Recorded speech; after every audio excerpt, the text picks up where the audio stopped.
Once upon a time, in a dark and eerie forest, an 8-year-old boy named Ali found himself surrounded by nothing but the shadows of the woods.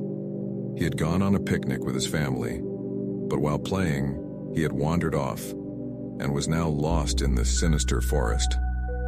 Days passed and Ali struggled to survive in hunger and fear. As he ventured deeper into the forest, the darkness seemed to intensify, and its grip on his soul grew tighter. One day, Ali stumbled upon an abandoned and decaying cabin in the heart of the forest. Inside, he encountered a pale-faced girl with deep, haunting eyes. The girl's name was Elif, and when Ali asked her how she had become lost in the forest, she replied, "Because of my father's business, Swain." Ali and Elif became trapped in this foreboding cabin, surrounded by the mysterious sounds of the forest every night. Strange and otherworldly noises seemed to echo in their ears, and it felt as though enigmatic creatures roamed just outside. Moreover, whenever they ventured out of the cabin, they discovered bizarre symbols and signs scattered throughout the forest. These symbols seemed to be used for a sinister and mysterious ritual. Over time, Ali and Elif began encountering terrifying and nightmarish beings as they roamed deeper into the forest. Shadows seemed to stalk them, and mysterious entities haunted their dreams. One fateful night, Ali and Elif followed a terrifying glowing light they spotted in the distance. As they approached the source of the light, they stumbled upon a gruesome sight, an open clearing filled with the decaying remains of animals. In that clearing, Elif's father and his associates were conducting a horrifying ritual. Ali and Elif found themselves thrust into the midst of this gruesome ritual. They were subjected to an eerie ceremony conducted in an incomprehensible language. Elif began to realize that her father's business was somehow connected to the dark forces of the forest. However, in a moment of sudden courage, Ali and Elif devised a plan to disrupt the ritual and escape. While the ceremony was ongoing, they quietly extinguished the candles and stepped away from the symbols. Their actions attracted the attention of the sinister beings of the forest. Ominous shadows closed in on them, and eerie howls filled the air. Ali and Elif ran for their lives, pursued by Elif's father's henchmen, while the forest itself seemed to come alive with malevolence. In the end, Ali and Elif managed to take refuge in a hidden cave deep within the forest. Inside the cave, they were shielded from the malevolent entities that pursued them. However, a massive boulder blocked the entrance, preventing their escape. They waited for hours in the cave, but the darkness outside remained oppressive. Even to Ali, the terrifying beings retreated and the forest fell silent once more. Ali and Elif emerged from the cave, but they had no idea how much time had passed, for the forest had erased all sense of time. Although they didn't know how long they had been trapped, Ali and Elif had changed forever. They carried the dark secrets of the forest with them, vowing never to speak of this horrifying tale to anyone. Their harrowing experience had bonded them for life, and they would forever be connected by the terrifying mysteries of the forest.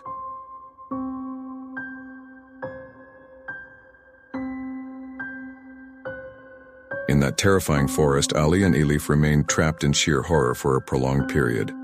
Days and nights blurred together as the darkness enveloped the lost children's souls even further. They now felt themselves as prisoners, ensnared by this malevolent forest. Elif's father's sinister dealings and the mysteries of the forest forced Ali and Elif to confront a horrifying reality. Deep within the forest's depths, they began to sense the shadows of enigmatic entities. These shadows seemed poised to strike at any moment. One night, as they returned to their cabin, a peculiar sound echoed from within. Upon opening the door, the sight that greeted them was nightmarish. The cabin's interior was drenched in blood. Strange symbols were etched onto the walls, and a mutilated animal carcass lay at the center. Symbols and blood-soaked rituals came to life before their eyes. They realized the extent of the horrors linked to Elif's father's dealings. However, it was too late now, for the things lurking in the depths of the forest had been awakened. Ali and Elif ventured back into the forest in an attempt to escape, but this time, they encountered even more horrors. Nightmares that had tormented them in their dreams materialized from the shadows. The forest had become an unforgiving trap. For a long while, Ali and Elif were pursued by the terrifying secrets of the forest. Under the threat of agonizing entities, every step they took was fraught with increasing fear and dread. The forest resonated with the malice of the shadows, filling the air with their helpless screams. Finally, Ali and Elif reached an open clearing where they stumbled upon a grave. Within the grave rested a figure once known as a deadly sorcerer. As they approached, a wave of dread emanated from the tomb encircling Ali and Elif. The spirits of the dead emerged from the grave, surrounding them and launching a relentless assault. Ali and Elif tried to escape in terror, but they were ensnared by the dark and bloodied hands. The forest was consumed by an everlasting terror, and the horrifying mystery of the forest forever imprisoned Ali and Elif. They never returned, and the forest, with its deadly darkness, erased every trace of them. This chilling tale from the depths of the forest was forgotten by all, for the forest had wept away every mark of its sinister secrets. Once there was a child living alone in a village. This child was not like the other children in the village. He could talk to and see the shadows. At night, in dark corners between the walls, whispering shadows would tell him stories. These stories sometimes led him to have beautiful dreams, while sometimes they caused terrifying nightmares. One night, while the child was talking to the shadows again, one of them shared a secret with him. The shadow told him that there was a treasure in the depths of an old well that had been closed for years at the edge of the village. However, to reach this treasure, he needed to find someone who could defeat the terrible creature living at the bottom of the well. Despite his fears, the child told the other children in the village the secret. A group of children set out towards the well. When they reached the well, they saw something moving in the darkness. An old rope ladder hanging from the mouth of the well was inviting them into the depths. The children descended into the well one by one. At the bottom of the well, a dark cave system awaited them. Inside the caves, they encountered the terrible creature described by the shadows. The creature was a being with long arms and sharp teeth that emerged from the darkness.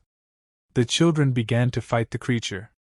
However, the creature caught and took them away one by one. In the end, only one child remained. He made a plan to deceive the creature. He told the creature that the shadows wanted to give it a treasure, but they needed its help to do so. The creature believed the child's words and released the other children it had taken to that place. The children found a treasure in the place where the creature had taken them. However, this treasure was not made of gold and silver, but of strange, dark stones that shone in the darkness. The children took the stones and climbed up.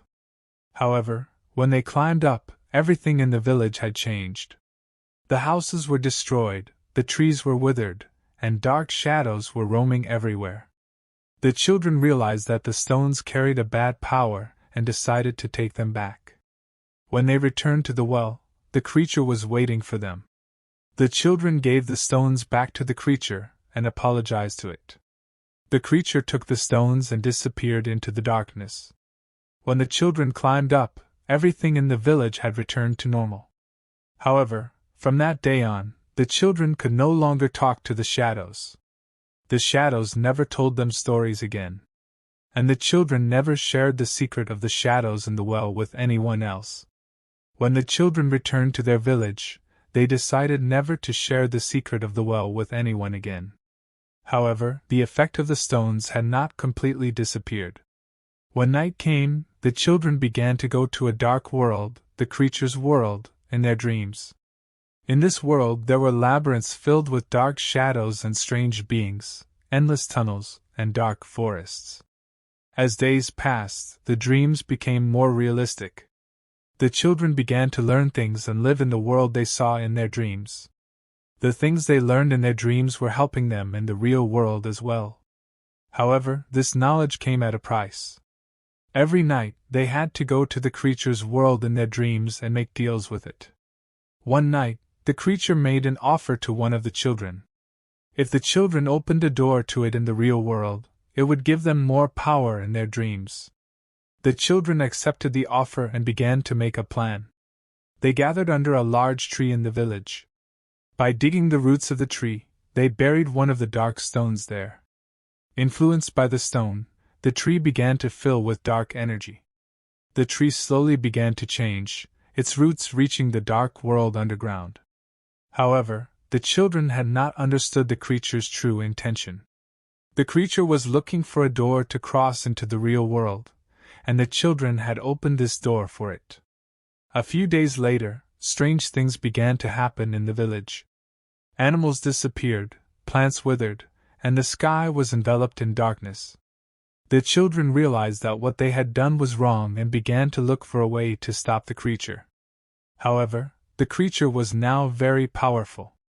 When it crossed into the real world, it brought a dark army with it. The children came together to protect their village and their families. They went to a library filled with ancient books and wisdom, where they researched how to defeat the creature. Eventually, they found a solution. To send the creature back, they needed to open a door to its world and draw it into its own world. The children confronted the creature with a plan. While fighting the creature's army on one hand, they tried to open a door to draw it into its own world on the other. In the end, they managed to open the door, and the creature retreated back to its own world. However, this victory came at a cost. One of the children was drawn into that world while drawing the creature into its world. As the door closed, the other children saw his smiling face. He had sacrificed himself to defeat the creature. The children saved their village, but nothing could be the same again. They would always remember their lost friend and would never forget that they were living thanks to his sacrifice. Life in the village was slowly beginning to return to normal. However, the children couldn't forget their lost friend. Each of them remembered his sacrifice and his smile, trying to keep his memory alive. One day, an old sage in the village called the children to him. The sage told the children that there was a way to bring back their lost friend. However, this path carried a great risk. The children had to return to the creature's world and rescue their friend from there. The children gathered once again, preparing for this dangerous mission. The sage gave them an ancient book. This book taught them how to control the doors that opened to the creature's world. After examining the book, the children began to make a plan. One group of children would go to the creature's world to search for their friend, while the other group would keep the door open in the real world and ensure their safe return. At midnight, the children crossed into the creature's world. This world was a dark and eerie place. Shadows awaited them at every corner, strange beings chased them. However, the children were tightly bound to each other and managed to overcome all kinds of dangers together. Days passed, perhaps even weeks. Time worked differently in the creature's world. Eventually, the children found their lost friend. However, he was now very different. The time he had spent in the creature's world had changed him, granting him new abilities. The friends embraced him and decided to return together. However, the creature had not given up on them. The creature attacked them with all its might to stop them. The children tried to defeat the creature by fighting together. In the end, the creature was defeated and the children returned to the real world. However, when they returned, too much time had passed. Their village had changed to the point of being unrecognizable, their families had aged, and their siblings had grown up. With the wisdom and power they brought from the creature's world, the children began to rebuild their village. They bonded even tighter to make up for the lost time. As the years passed, the children grew up and started their own families. However, the wisdom and power they brought from the creature's world continued to make them special. They became leaders, sages, and heroes in their village. And every year, they gathered to commemorate the night they went to that dark world. Together, they remembered their lost and found friend, the adventures they had, and the lessons they learned. And each time, as they looked at the sky, they saw a piece of the creature's world among the stars, a world they once feared, but now respected and understood. As the years passed, the children in the village grew up and had children of their own. However, their connection with the creature's world had not completely severed. Each generation carried more knowledge and power than the one before, and this deeply affected everyone's life in the village. As they grew up, the children, now adults, had gained more control over their connections to the creature's world. They could travel to that world in their dreams, communicate with the beings there, and even learn from them. However, this brought a series of new problems with it. The creature's world was a place with its own rules and dangers. Every night, adults and their children embarked on new adventures in this world, fighting new enemies and gaining new allies. But this world was also a magical place, and the things they learned there were helping them in the real world as well. One day, a group of young people in the village decided to explore the creature's world. These young people wanted to delve into the depths of that world and discover its secrets. However, this was a dangerous mission, as the creature's world was a place filled with unknown and terrifying beings. After making their preparations, the young people transitioned to the creature's world in their dreams. There, they encountered many dangers such as dark forests, deep caves, and high mountains. However, the young people trusted each other and moved together. As days went by, the young people began to uncover the secrets of the creature's world. There they stumbled upon the remnants of an ancient civilization. This civilization had created a dark world ruled by creatures and shadows. The young people began to learn the history of this world and started communicating with the beings there. After a while, the young people found an ally in the creature's world. This ally was a shadow, one of the inhabitants of that world. The shadow taught the young people the secrets of that world and showed them how to survive in the creature's world. During their time with the shadow, the young people learned that the creature's world was actually a reflection of their own fears and anxieties. That world was a reflection of their inner worlds, and the things they learned there could also help them in the real world. At the end of their time in the creature's world, the young people returned to the real world. However, upon returning, they felt stronger and wiser. The things they learned in the creature's world were guiding them in the real world as well. Throughout their lives in the village, the young people achieved many successes thanks to their connections to the creature's world. The wisdom and power they learned in that world set them apart from other people in their village. And so, as the young people aged, their connections to the creature's world passed on to the next generation. Each generation carried more knowledge and power than the one before, and this deeply affected everyone's life in the village. As the years went by, the people in the village became stronger thanks to their connections to the creature's world. That world was no longer a source of fear for them, but a source of wisdom and power. And each generation, thanks to their connections to the creature's world, had the chance to better understand their inner worlds and be more successful in the real world. Years passed and those brave children had become adults. Some had stayed in their village, while others had moved to different cities. One of them, Albert, had started living in a big city and secured a firm place for himself in the business world. By the time he reached his 40s, he had become a respected and successful businessman.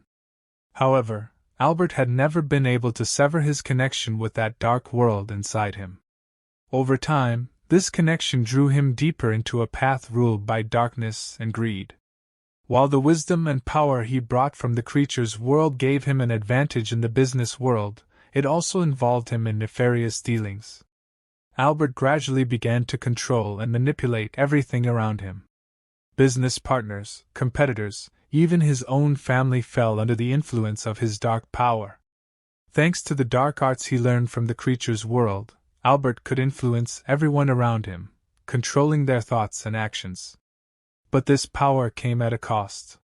Albert was enveloped in darkness a little more with each passing day, losing his humanity. What was once an innocent child had now become a ruthless, controlling man. His old friends who stayed in the village watched this transformation from afar, saddened by his descent into this dark path. They too were sustaining their lives with the wisdom and power they learned from the creature's world, but they were using this power in a more positive way. One day, Ilara, one of Albert's childhood friends, decided to reach out to him. Ilara could see the darkness within Albert, and knew there was a chance for him to turn away from this path.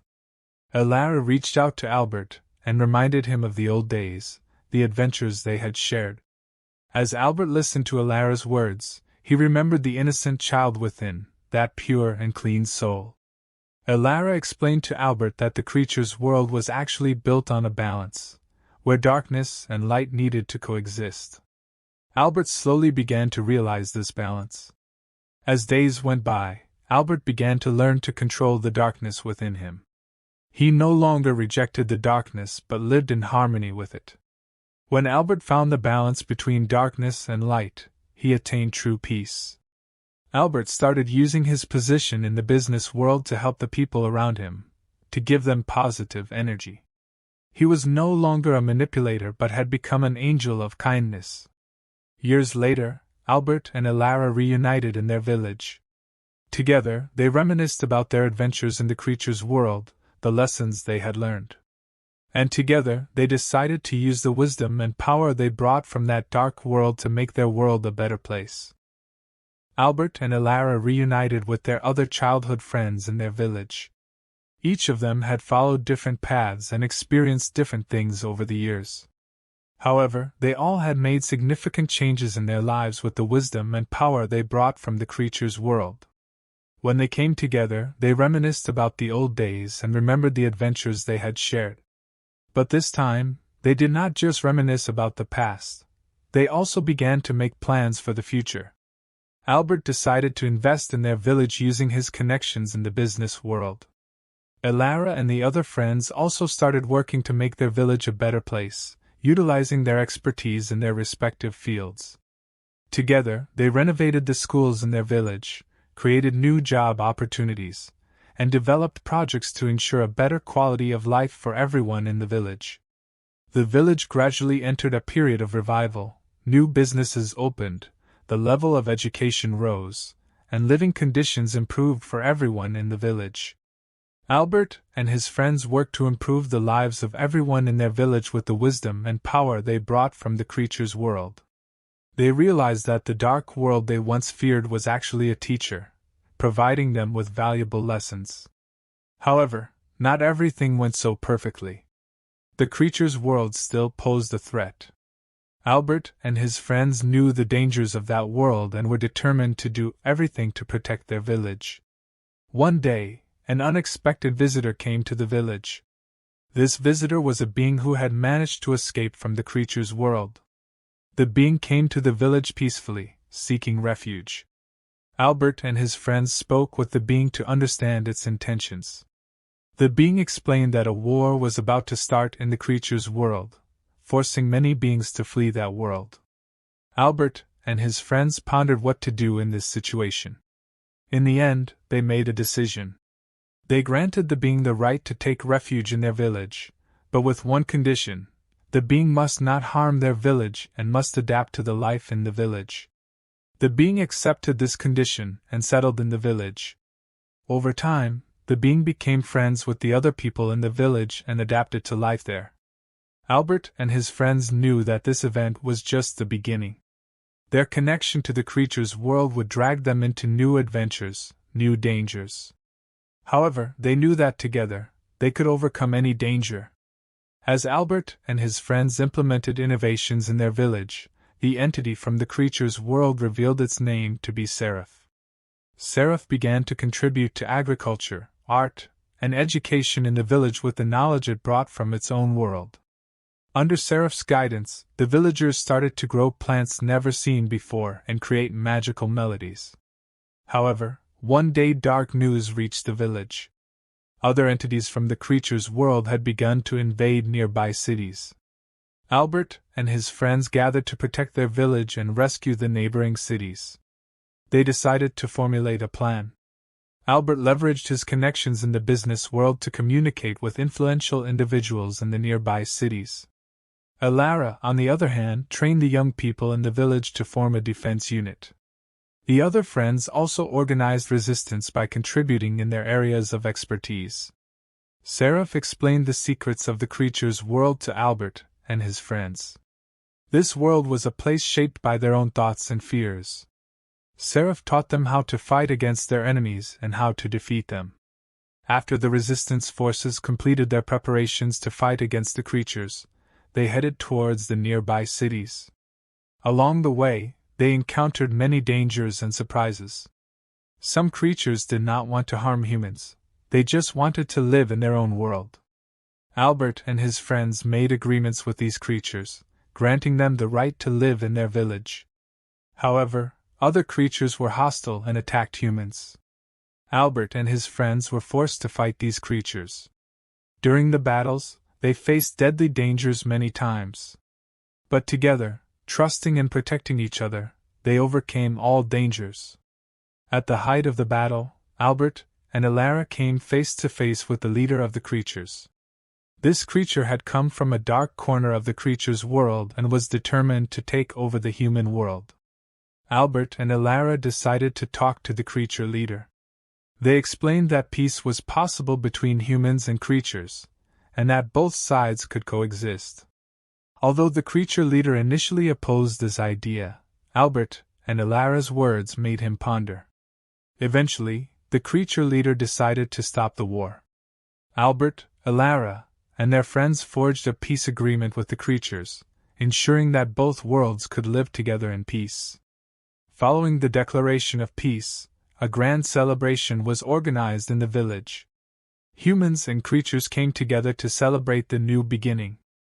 Albert and his friends brought their village and the surrounding cities together with the wisdom and power they brought from the creatures' world, creating a society united in harmony and unity. As the years passed, the village grew and became a city. Seraph's sacrifice had left a deep mark in the hearts of everyone in the city. His death had become a turning point for everyone. They began to set aside their mistrust and fears of each other, starting to seek ways to live together. Albert and Elara emerged as leaders in this new beginning. They initiated a series of reforms to honor Seraph's memory and maintain peace in the city. They restructured the education system, creating various programs to foster an environment where creatures and humans could live together and learn from each other. Within a few years, the city had transformed completely. The streets had become a place where both creatures and humans lived together, respecting each other. Children grew up listening to the creatures' tales, and the creatures were learning from the wisdom of humans. However, this peaceful period came to an end with the arrival of a foreign envoy one day. The envoy had come from a very distant kingdom, bringing a warning on behalf of other kingdoms concerned about the presence of the creatures in the city. The foreign kingdoms saw the free living of the creatures in the city as a threat, demanding an end to this situation. Albert and Elara rejected this demand. They argued that the creatures also had rights and that the peace in the city could serve as an example. However, the foreign kingdoms did not accept this response. After a while, the brink of a great war was reached due to the presence of the creatures in the city. Albert, Elara, and their friends began preparations to defend their city. Everyone in the city, including the creatures, volunteered to fight. Together, they formed a large army to protect their city. When the day of the battle arrived, a large army gathered in front of the city walls. The armies of the foreign kingdoms had besieged the city, preparing to attack. Albert and Elara stood on the city walls, leading their forces. When the battle began, both sides suffered heavy losses. The city walls were shaking under the attacks of the enemy armies. However, everyone in the city was fighting shoulder to shoulder, protecting each other. At the most critical moment of the battle, a great light appeared in the sky. This light gradually grew and eventually, the spirit of Seraph emerged. Seraph was visible to everyone in the city. His light was illuminating the battlefield. At the most critical moment of the battle, a great light appeared in the sky. This light gradually grew and eventually, the spirit of Seraph emerged. Seraph was visible to everyone in the city. His light was illuminating the battlefield. However, this time, instead of bringing peace, Seraph's spirit issued a warning. From the sky, he shouted that both sides had been blinded by their own fears and hatreds, and that this war would only lead to more destruction. These words from Seraph only intensified the violence of the war, as everyone was forced to confront their own fears. On the battlefield, humans and creatures engaged in a relentless struggle against each other. Albert and Ilara believed the appearance of Seraph's spirit was a sign and tried to stop everyone, but no one was in a state to hear them. Everyone was fighting their own inner darkness, and it had manifested into a physical battle. As the intensity of the war increased, buildings in the city started to collapse, and the streets began to fill with blood. Albert and Ilara lost each other, each engaged in their own battle. Albert sustained a severe injury while trying to protect an old friend from the creatures. Ilara, on the other hand, found herself in the middle of enemy lines while trying to stop a group of humans from attacking the creatures. In the midst of the war, there came a moment when everyone stopped. A silence enveloped the battlefield. Seraph's spirit appeared again, but this time he was not alone. Beside him were the spirits of other creatures and humans who had lived in the city. They showed the living the futility of this war, the destructive consequences of their hatred for each other. The emergence of these spirits caused an awakening for everyone fighting. Humans and creatures realized the crimes they had committed against each other, understanding how wrong their path had been. However, this realization came too late. The city had turned into ruins, many humans and creatures had lost their lives. Albert and Ilara found each other in a wounded state, both watching the destruction brought by the war with tears in their eyes. As days passed, the survivors slowly began to rebuild the city. But this time, instead of finding a way to live together, both groups chose their own paths. Humans and creatures had become estranged, losing their trust in each other. In the midst of this destruction, Albert and Ilara cried, holding each other. They had once believed that living together was possible, but now this dream had turned into a terrible reality. As years passed, the city was slowly rebuilt, but the unity and harmony that once existed were gone. Humans and creatures kept their distance from each other, harboring deep mistrust towards one another. Albert and Ilara spent the rest of their lives trying to pick up the broken pieces of the ideals they once believed in. They tried to find a way to live together, to rebuild trust in each other, but this would be a much harder, much longer journey. During those dark days when the city was slowly being rebuilt, Albert felt a great void within him. The experiences he and Ilara had gone through, the sights they had seen, and the losses they had endured had left deep scars in his soul. However, somewhere inside him, a spark of hope still flickered. Albert spent his days helping to rebuild the city. He tried to be a bridge between the creatures and humans, working to bring them together. But this was not an easy task. Both sides harbored great distrust and fear towards each other. One day, as Albert was wandering through the ruins of the city, he encountered a small creature. This creature had lost its family during the war and was left alone. Albert decided to approach the creature and offer his help. Albert took the creature home and provided it with a shelter. He taught the creature how to behave towards other humans and creatures in the city. Albert took great care in educating the creature, teaching it to read and write, and reading books with it.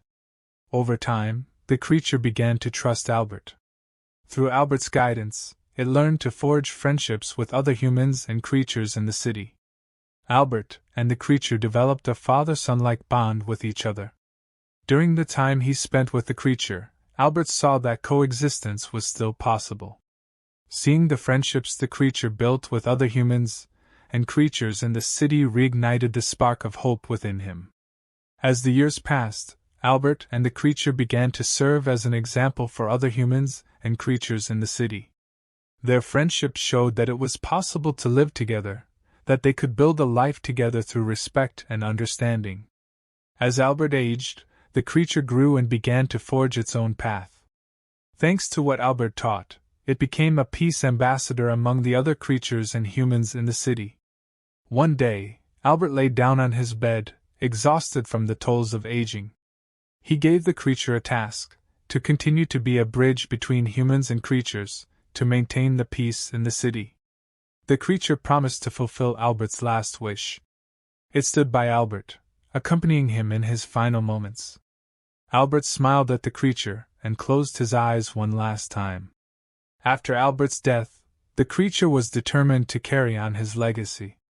It began working as a peace ambassador between the other humans and creatures in the city. Through what Albert taught, the creature tried to show everyone that it was possible to live together, to build a life together through respect and understanding. And so, the teachings of Albert were passed on to new generations through the creature. Thanks to Albert's guidance and love, the creature became a symbol of peace and unity in the city. My childhood and youth were spent in Adana, where my father, my brother, and I were trying to make a living by working in the furniture business. Since we were involved in manufacturing, we were making good money. However, during those years, my brother wanted to get married, but he couldn't seem to save up enough money. Unexpected expenses, whether related to health or urgent household needs, would always come up, depleting our savings. Finally, in 2002, my father retired. At that time, the accumulated savings were paid out in cash, and my father received about 8 months' worth of his pension. He also sold our business and used the money to help my brother get married. I never asked how I would get married when my turn came. I didn't even think about it. I started drinking alcohol, and a few years later, I realized that working for someone else was not working out.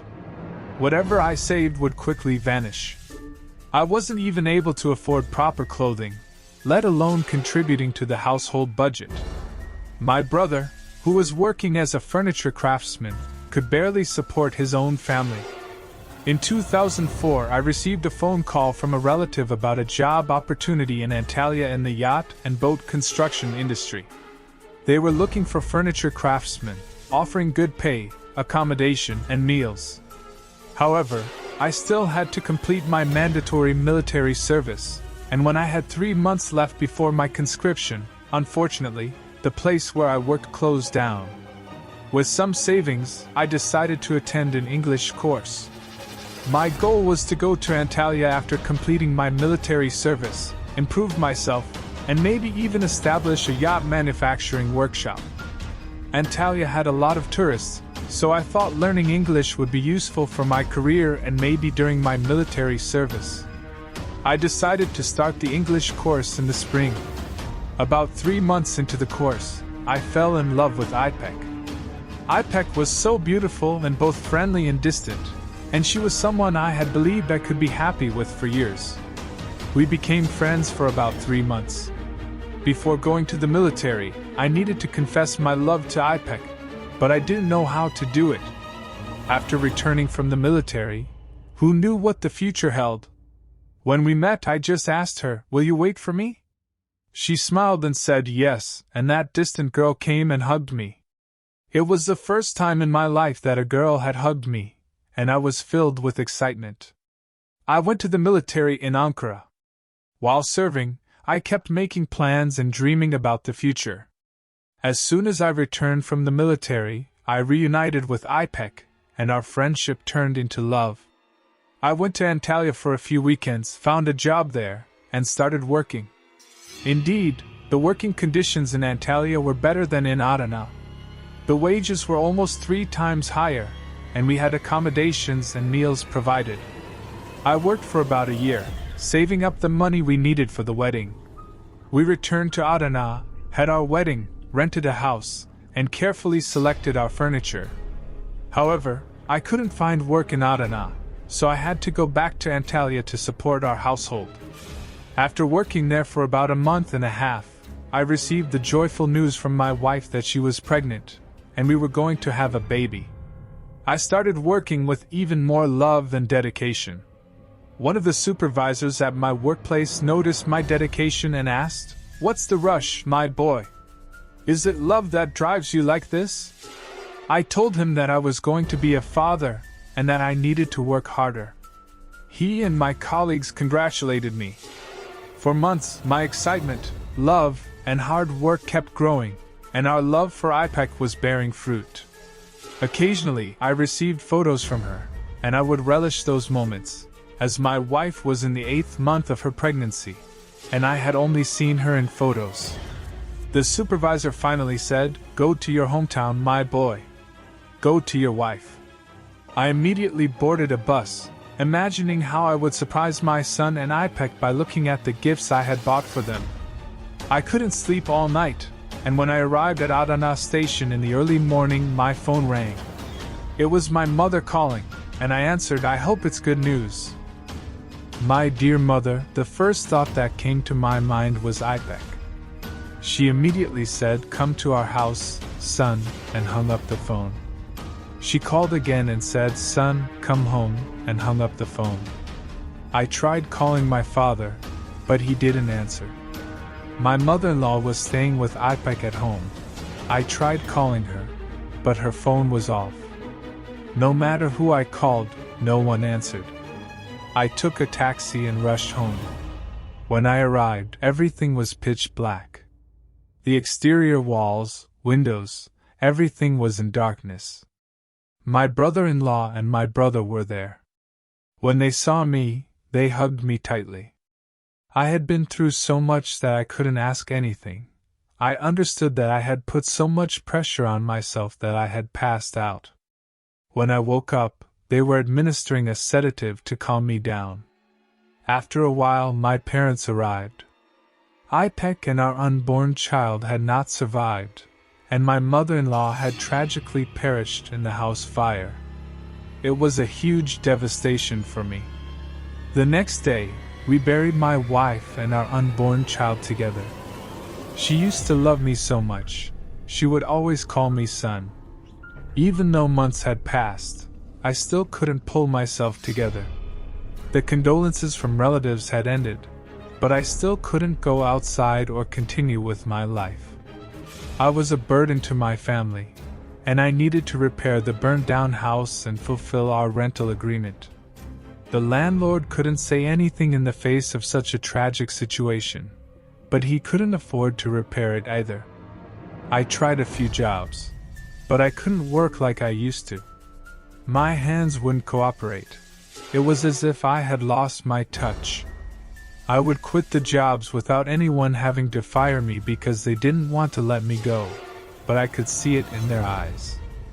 I wanted to return to my job in Antalya, but I needed to get myself together first.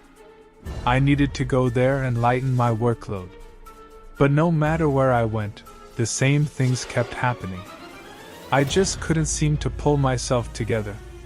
I tried returning to Antalya, but unfortunately, I ruined expensive materials there. They paid me my salary and sent me back home.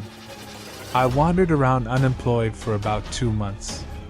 Then, a friend who had entered politics and secured a good position at the municipality heard about my situation.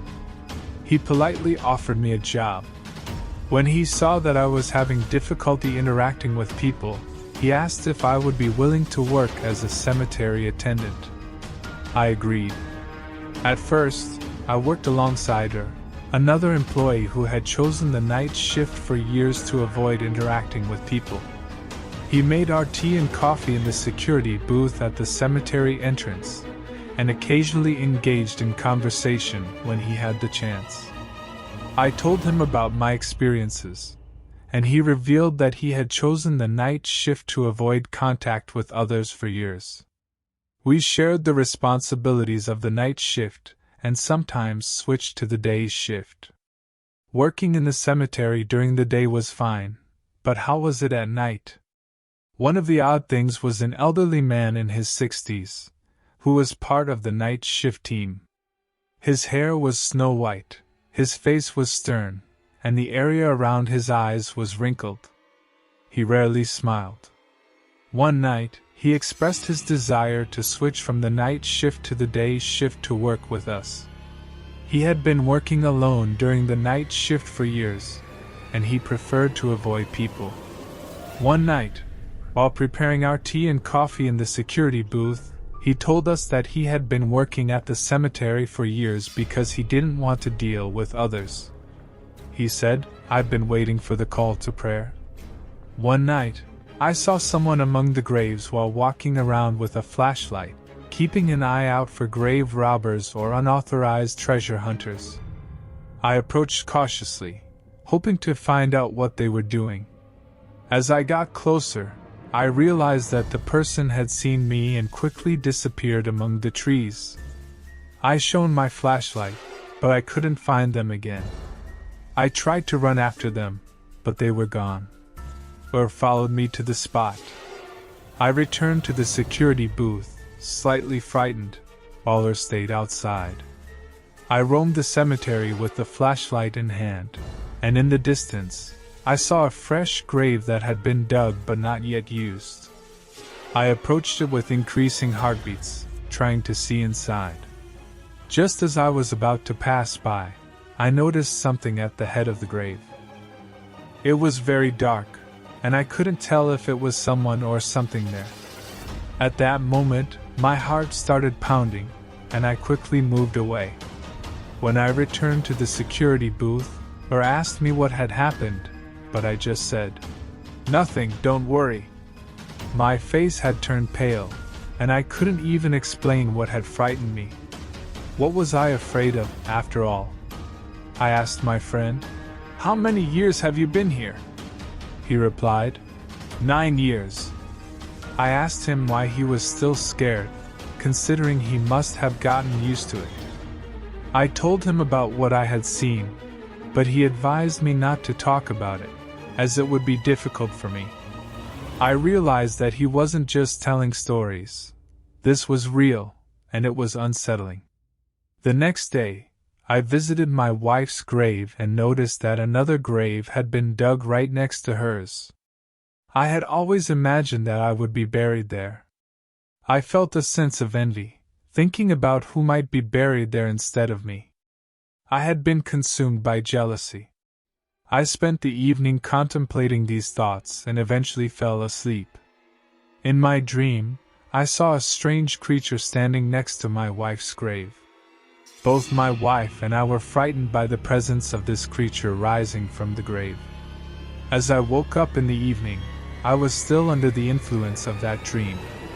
I went back to the cemetery, and after the shift change, I wanted to check if the empty grave had been filled.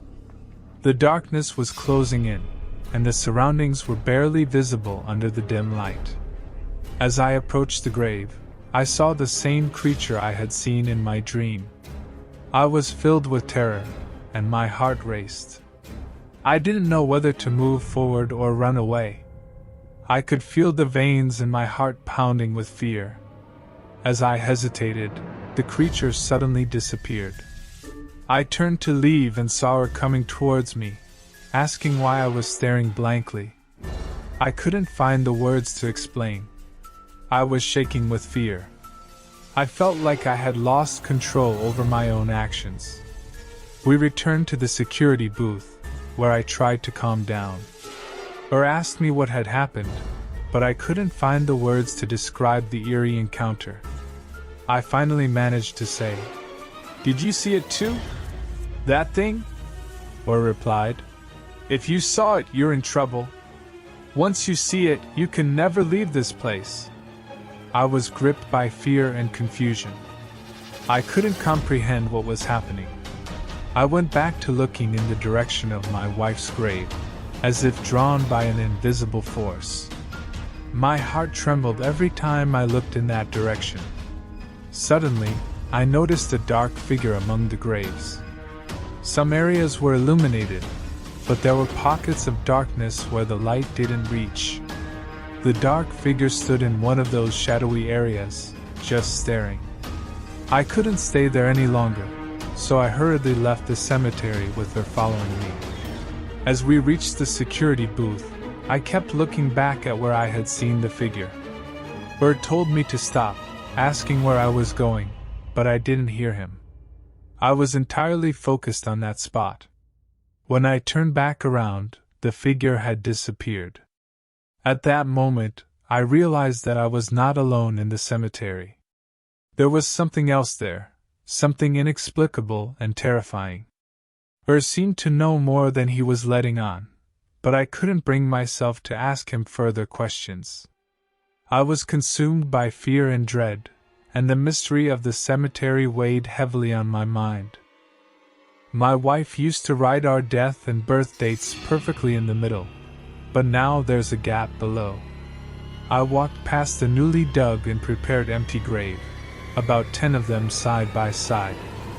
At the last one, there was that creature again, with eyes resembling dungeon darkness and a grim face. My feet felt as if they were nailed to the ground, and I couldn't move. After a while, I slowly turned back and walked away. We had a lot of work to do, but I returned, thinking it was in vain. The reason for the gap might have been the sinking of the soil. As I got closer, my foot slipped, and I fell into the empty grave next to it. I think I hit my head. When I came to, I was inside the grave. When I raised my head, that entity was standing over me, and I thought I was dead. My friend called out to me, and when he approached, the entity suddenly disappeared. My son's voice was coming from nearby. I stood up, looked around. I saw it, and when I tried to jump out of the grave, my friend pointed the flashlight at me, and he had a small panic attack, starting to scream. "Don't be afraid, I'm not dead yet," I said. When I realized it was me, he started yelling. "What are you doing in that pit?" I said I fell, and he came to help me out. I asked myself, why was I so scared? I chuckled a bit, but I was really scared. We walked towards the cabin. I kept looking around, still feeling uneasy. The face of that creature kept coming to my mind. It looked terrifying, but there was nothing I could do. I wandered among the graves, as if determined to confront it. Normally, I might have left this place, but the dream of my wife being disturbed by that thing kept bringing me back. When I arrived at the cabin, I spent the night thinking about what that entity could be. When morning came, I handed over my shift. I went home, took a shower, and lay down in bed. Before falling asleep, I felt like that thing was wandering in my room. It had become such a part of my life that even in my dreams, I was back in the cemetery, encountering it again. However, in one dream, my wife got up from her grave and looked at the tombstone. In the evening, I started thinking about why my wife would get up from her grave. It suddenly occurred to me that my wife wasn't pregnant in my dream. There was no swelling in her belly. How could this be? Perhaps she was buried in a body bag. I couldn't look. Why did I have such a dream? Then I remembered the tombstone. Maybe the reason for the sinking was this. Or was there a creature digging up my grave? In the evening, I went back to the cemetery. My colleague was there, and I asked, "What's going on, buddy? You're on night shifts now." He replied, "Yes, sir, my shift changed, and I think our coworker got a little shaken up from fear." I asked him if I could ask him some questions, and in the late hours of the night, I saw a strange man. I told him about my dream. My wife wasn't pregnant in my dream. Why, I wondered. He replied, "When we found out the gender of the baby, it was going to be a boy." "Did you name him?" I asked. "Yes," he said. "We talked about it. We wanted to name him Sem." After thinking for a while, I decided not to have my unborn son's name engraved on the green tombstone. My wife used to joke about it because our son was also a soul. I talked to the cemetery caretaker, and he suggested I ask one of the visiting stonemasons. I agreed and told my colleague about it. "I see something," I said to him. "Do you see it too?" He wasn't surprised at all. "Yes, so you've seen it too," he replied, turning his face towards me. I wasn't afraid, but we were both trying to understand it. "What is it?" I asked. "Is it the cemetery keeper?" He chuckled and said, "No, it's not us. We are the cemetery caretakers." I asked if they were good or evil, but he didn't know. He said he's a good person, and they wait in their graves. Then, he mentioned a girl named Melek who had been buried. She had undergone intensive treatment for 2 years before passing away. Our angel, as he called her. But about a year ago, he heard screaming coming from her grave. He looked outside, but there was no one there. The last time, as he approached the grave of a recently buried person, he saw the entity again. It wouldn't let him get closer. He heard my wife's screams and cries all night. When morning came, I asked him who it was. I investigated and talked to a few familiar people at the cemetery. It turned out that the person had disguised himself as a religious scholar and had gone crazy, claiming he would write spells and make incense. He had ensnared women and girls, even young children, in his web. Moreover, he did this by pretending to sell religion. That loser was waiting for retribution in his grave. In other words, he was a designated entity. We had never encountered a harmful one before, except that it scared newcomers a bit. Anyway, in my dream, my wife seemed to be taking care of him. Perhaps she was afraid of him. That night, I was at ease because my brother was with me. We chatted, and when morning came, he inscribed our son's name on the tombstone.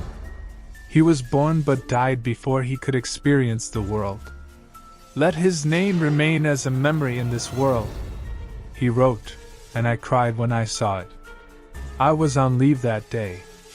I went home, rested, and ended up dozing off on the couch.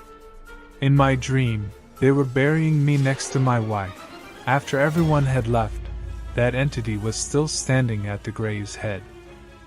I woke up suddenly just as I was about to enter the grave, out of breath and drenched in sweat. I even felt like I had found myself there for a moment. After taking a shower, I went to work. On that day, when I went to the cemetery, I noticed that the grave next to my wife's was closed. I went to the cemetery caretaker to ask who had been buried there. However, he told me that nobody had been buried there. It had just been purchased. Who bought it? I asked. Someone named Ozal bought it, he said. That's my name, I replied. He laughed and said, we collected money among us and bought it for you, bro. I asked why he did it, feeling puzzled. I really wanted to be buried there, and there's no one else who deserves to be buried there except you, he said. I was on the verge of tears out of happiness. I thanked him and immediately rushed to the caretaker's lodge. He embraced me when he saw me and said, congratulations. My strange brother was there, patting my back, and I cried for minutes. I asked him why he did it, and he said, for your job and not to leave your unborn child alone. That night, there was the cemetery guardian once again at the grave where I wasn't buried. 6 months later, they transferred me to another department at the municipality. As I left, I instructed my friends not to neglect my wife's grave. There was nothing more I could do now because from that day to this, every time I visited the cemetery, I checked both my wife's grave and the one I would be laid to rest in. I also greeted the cemetery guardian. The story ends here, my friends. Thank you for listening. I love you all very much. If you're not subscribed to my channel yet, you can subscribe and turn on notifications to stay updated with new videos. See you in the next videos. Take care. For years, an abandoned old mansion stood on the edge of the forest outside the village. Years ago, the owners of the mansion had become increasingly uneasy, and their feelings had changed in some way one evening. They were preparing to disappear the next night. As the next evening approached, the people in the mansion who encountered a figure suddenly felt a strong negative energy, so intense that time seemed to freeze, and they couldn't move with their consciousness intact. Their fear was so high that it threatened their very lives. When evening came, they left without looking back, leaving all their happy days behind, hoping to start a new life, and they saved themselves from the hidden forces of nature. Their neighbor, who used to go fishing with them, noticed they weren't there at 5 in the morning and tried to approach their house, but he felt it in his veins. His thin veins were trembling, and he couldn't get closer. When he realized they weren't around, he called out loudly, but there was no response.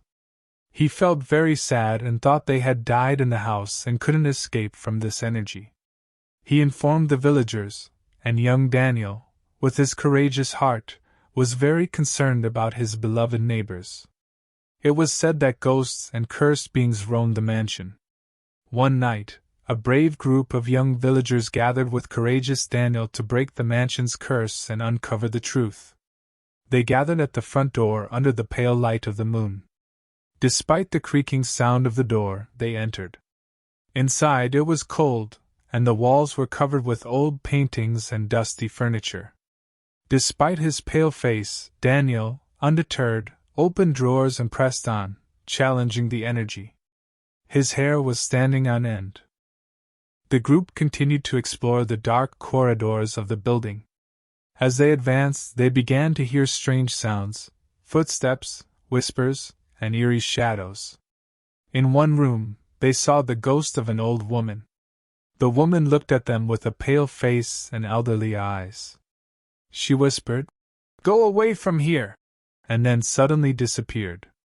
The group decided to venture further into this cursed house. With each step, they encountered more horrors. The old family portraits on the walls seemed to follow their every move. One of them saw a mirror and saw their reflection as a decayed face with pus oozing from it. Finally, the group reached the top floor and entered a mysterious room. The room was pitch dark, with only an old chair in it. A shadowy figure sitting on the chair emerged. This figure, composed of shadows, grinned terrifyingly and said, "You are here now." Daniel remained calm and threw himself towards the door, along with the door itself. He found himself on the floor, but his friends, almost being crushed as they fled, screamed in terror as they ran out of the house. Months passed, and with the arrival of curious visitors to the village, a center was established to investigate the matter. The house was declared inaccessible and off-limits, taken under the control of authorities, and surrounded by fences. Years passed, and authorities and good-hearted people never dared to venture there again, and the villagers heard no more about the curse of that old mansion. The mansion was still known as the House of Dreadful Ghosts and Cursed Beings, but no one had approached it anymore. However, one day, Daniel couldn't forget the stories he had heard about the old mansion. The idea of exploring this mysterious house kept growing in his mind. He gathered his courage and set out on the road to the mansion. When he stood in front of the door under the moonlight, he found himself in deep hesitation. But his curiosity and inner courage pushed him, and he opened the door. As he stepped inside, the house was quiet and empty. However, Daniel, who just wanted to meet that old woman, found real-world relationships boring and could feel a strange energy within the house. Daniel carefully began to explore the inside of the mansion. As he moved between rooms, he started to encounter strange sounds and shadows. He felt like someone was watching him at every moment. In one room, he heard the music of an old piano playing, but when he entered the room, the piano was silent. When he reached the top floor, he felt a strange vibration before reaching the room. When he opened the door, he entered that dark room and saw the mysterious shadowy figure sitting there. The figure said, "Welcome, Daniel," and smiled slightly. Daniel wanted to respond to the words of the shadow figure, but the words wouldn't come out of his lips. As the shadows closed in around him, Daniel's consciousness darkened, and he vanished with a sudden burst of light. He had thought he had lost consciousness. However, after a while, when he opened his eyes again, he found himself in a dark and eerie place. The surroundings were filled with mist and darkness, with strange echoing sounds around him. Suddenly, the shadowy figure reappeared, this time more distinct and realistic. "Welcome, Daniel," it said. We are here now forever. Daniel wanted to ask who this mysterious figure was and why he was here. However, the figure responded to all his questions with only a smile. Daniel felt lost in this strange world and didn't know what to do. Understanding how time passed in this strange place was difficult because everything was shrouded in mist and darkness. Daniel frequently encountered the shadow figure but couldn't glean any more information each time. The figure provided only mysterious and vague answers, further complicating Daniel's predicament. Years passed, perhaps decades, and Daniel remained trapped in this bizarre realm. In this place where every day resembled the next, the meaning of time had been lost. Daniel began to struggle to distinguish what was real from what was a dream. However, one day, Daniel realized that the shadow figure was offering him some kind of choice. The figure presented him with the option of returning to the real world, but this time, it would come at a cost. Daniel accepted the shadow figure's offer and began preparing to return to the real world. However, the figure noted that it wouldn't be easy and that a price needed to be paid. When he asked what the price was, the figure smiled and said, "You must confront your own fears." Though Daniel wasn't entirely pleased with this response, he was ambivalent about his desire to return to the real world. The figure assigned him a series of challenging tasks to confront his fears. Each task required Daniel to address his inner fears and doubts. The tasks pushed Daniel to his physical and emotional limits. He struggled with courage and determination to overcome his fears. Over time, he grew stronger in confronting both the shadow figure and his inner world. When he finally completed the most challenging task, the shadow figure told him he could return to the real world. Daniel gladly accepted, and suddenly found himself inside the mansion again. However, this time, the mansion was quiet and devoid of any ghosts. Daniel took a relieved breath, feeling the weight of returning to the real world. When Daniel returned to the real world, he had come to appreciate the value of the special connection he had formed with the mysterious figure. He felt gratitude towards the figure for teaching him how to overcome his inner fears. However, both of them had no desire to share this unique relationship with others. Therefore, they kept it a secret, and when Daniel returned, the figure smiled and said, "What you have realized has elevated you to a higher state of being, but you don't want to stop, you want to become the person of the future. However, this will make you isolated and incomprehensible. Becoming the person of the future will be difficult, Daniel. We should make a secret agreement. You cannot tell anyone that you are an elevated being. There is no way to say it. When you say it, it will be perceived as arrogance. You cannot say that your objectivity and knowledge come directly from nature, from me. Do you accept?" Daniel agreed, and they decided to keep their relationship only between themselves.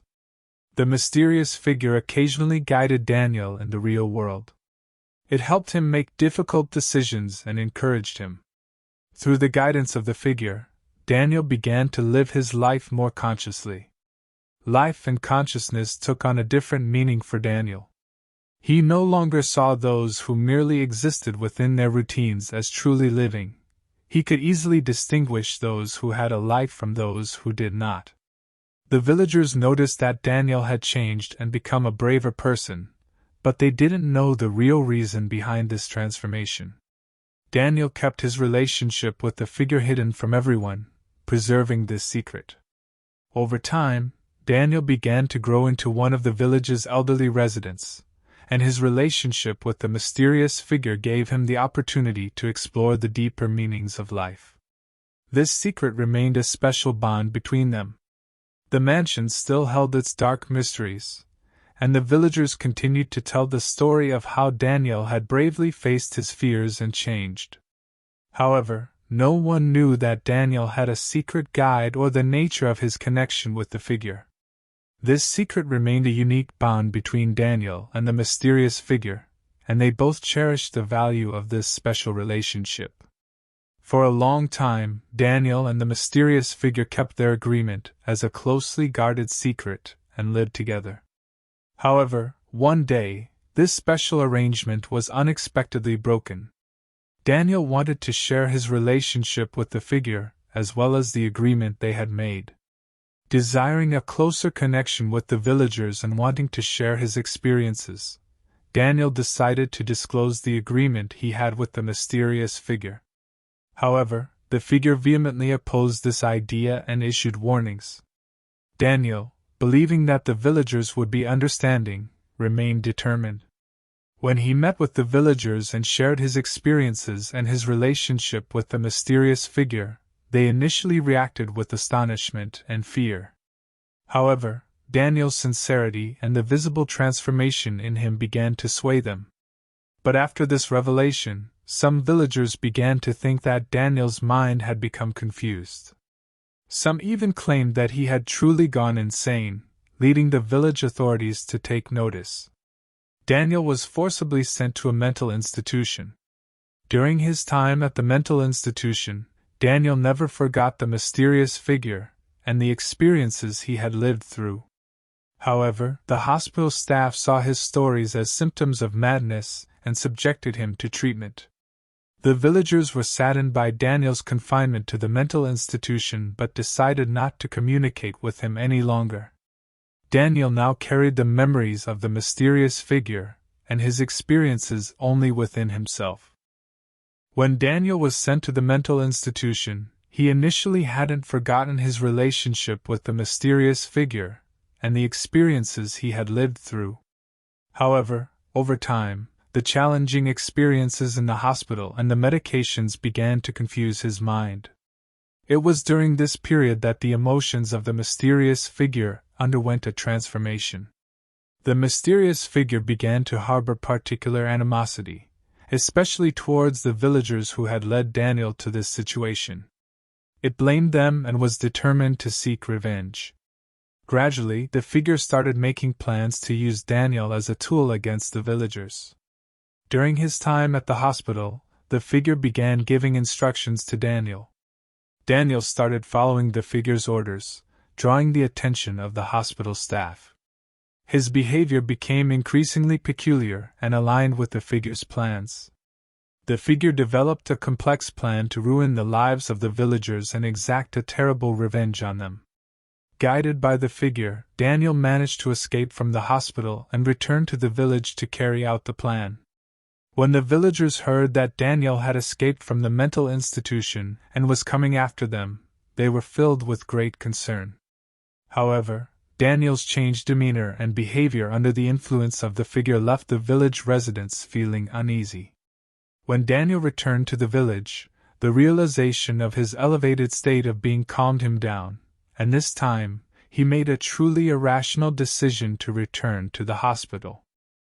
In the middle of a dark night, an old factory building in a foreign city was quietly illuminated. A young woman named Emily, who worked as a janitor at the factory, left the factory at the end of her workday, feeling exhausted. However, this night would be an unforgettable experience for her. Emily, who had always felt a special connection with her mother, wanted to spend some time at the nearby old cemetery where her mother had passed away years ago. She missed her mother deeply. When she arrived at the cemetery, the silence and serenity around her made her feel at ease. Suddenly, however, in the shadow of the trees in the corner of the cemetery, she saw a figure. This figure resembled her mother. Emily approached in astonishment and fear, trying to see the figure's face. Suddenly, the figure turned toward her, and she realized it was her mother. But her mother appeared not as a living person, but as a pale ghostly figure.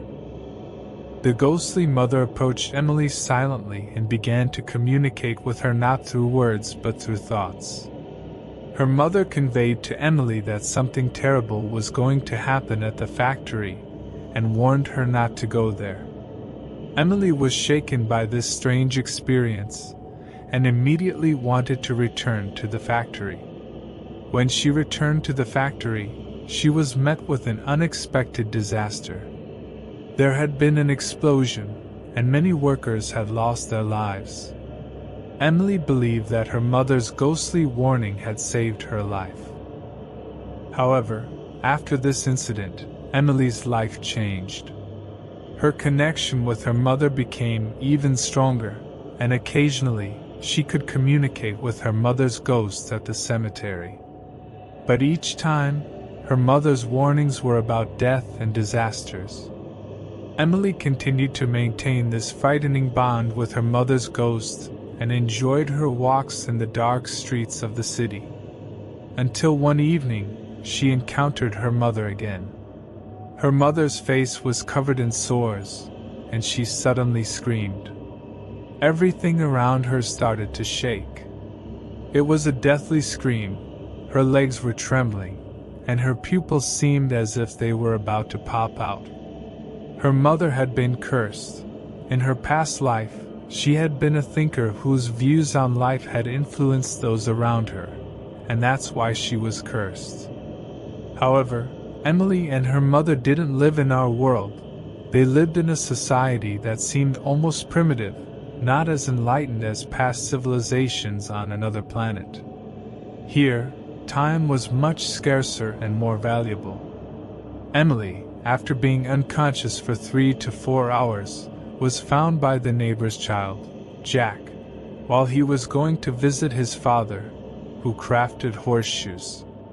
Jack tried to wake her up, but he couldn't. Emily seemed lifeless, just like her mother, who had a penchant for questioning things. People on this planet had taken great strides toward wisdom and enlightenment, but this high level of knowledge and consciousness had subjected them to certain curses. These curses had arisen as a result of people thinking too much and asking too many questions. Emily began to communicate with the inhabitants of this world and tried to understand their different thought systems. However, the rules and norms of this world were vastly different from the world she had known before. Here, knowledge was a source of power and wealth, and people often competed with each other to protect this valuable resource. One day, Emily encountered Jack, one of the inhabitants of this world. Jack had grown up in a family of blacksmiths who crafted horseshoes, following in his father's footsteps. However, in a world of high consciousness, Jack had chosen a different path. He preferred a simple life. In this new world, Emily began to feel like a rare individual who still questioned and thought deeply while others chose to abandon such pursuits in favor of simply enjoying life. However, her mother's ghostly warnings continued to haunt her thoughts, and she remained determined to uncover the truths of this world. As Emily continued her journey to unravel her mother's curse and discover the realities of this society, she couldn't shake the strange feeling that she was drifting away from her own world. Moving back and forth between these two worlds was exhausting for her, but she knew she would persist until she left no unexamined question behind, ensuring an everlasting legacy for all the questioners yet to come. Hello friends, to be informed about the new coming videos, you can support me by subscribing to my channel and liking my videos. Enjoy listening. I want to tell you about the most helpless moment I experienced in my life. I woke up to a beautiful day's morning with the crying sound of my little sister Darren. I guess my mom wasn't in her bed because Darren's crying sound didn't seem to stop. I got out of bed and came to my mom's room. The door was open and Darren was crying there. I went to her and tried to calm her down first, but I couldn't. She was probably hungry. I took her in my arms and left the room. I called out for Mom, but there was no one in the house. Darren's voice had now become unbearable. While holding one of her arms, I was trying to prepare her food with one hand. Just then, the landline phone started ringing. On one hand the sound of the phone, on the other hand Darren's voice, and on the other hand the food I was trying to prepare with one hand. I had started to get angry when my mom entered through the door. I handed Darren to her. "Why do you leave this child alone and go? I couldn't even get to the ringing phone," I said. My mom said to me, My girl, I went to the neighbor for 2 minutes. I called you when I was leaving. You were obviously awake. It's best I'll prepare breakfast for you. And she went to the kitchen. I went back to my room. Even if my mom sometimes gets angry with me, my dad always protects me, defending me, saying, "No one can say anything to my beautiful daughter." My mom is very attached to her family. She works very hard to fulfill all our wishes and to make us happy. My dad is also just like my mom, attached to his family. Until now, I have never heard them shout at each other. You will understand why I told these as the story progresses. The name of our village is Makim Village, a self-contained place but very close to holiday roads, a perfect place. Moreover, another source of income for those in our village is tourism. Either they rent their houses or their gardens. Some young people work in hotels. They do iron and steel. Our village was like a corner of paradise with its quietness. Our village, filled with gentle people, everyone respects each other, they support each other on good and bad days. The people of our village are really helpful. However, sometimes every beautiful story has a bad end. My grandfather owns a few houses in this village. These houses have been rented for a long time. But my grandfather does not knock on their doors every month and ask for the rent. He says if they have the power to pay it. Sometimes my dad gets angry at this and scolds, but my grandfather says, "Son, not everything is about money." One afternoon, our door rang. It was the village headman Mehmet uncle who came. When my grandfather saw him, he said, "Welcome, come in." But Mehmet uncle was not alone. There was a young couple in their 30s with him. Mehmet uncle said to my grandfather, "Look, brother, do you have a vacant house? This young couple are my relatives. I want to host them here for a while. Is it possible?" My grandfather said, "Are we going to talk at the door? Please let's talk inside." And took a few steps back to show them the way. Mehmet uncle and the guests entered and sat in the living room. My grandfather said, "Welcome," and introduced my mom. "This is my daughter-in-law Yasmin," then pointed at me. "My eldest grandchild Dirya, and I have a little grandchild Darren, who will turn 1 next month. She is a very naughty girl," he said with a smile. Mehmet uncle introduced the couple. "This is my uncle's grandson Tahir Bey and his fiancée AJ. They will have their wedding soon, God willing.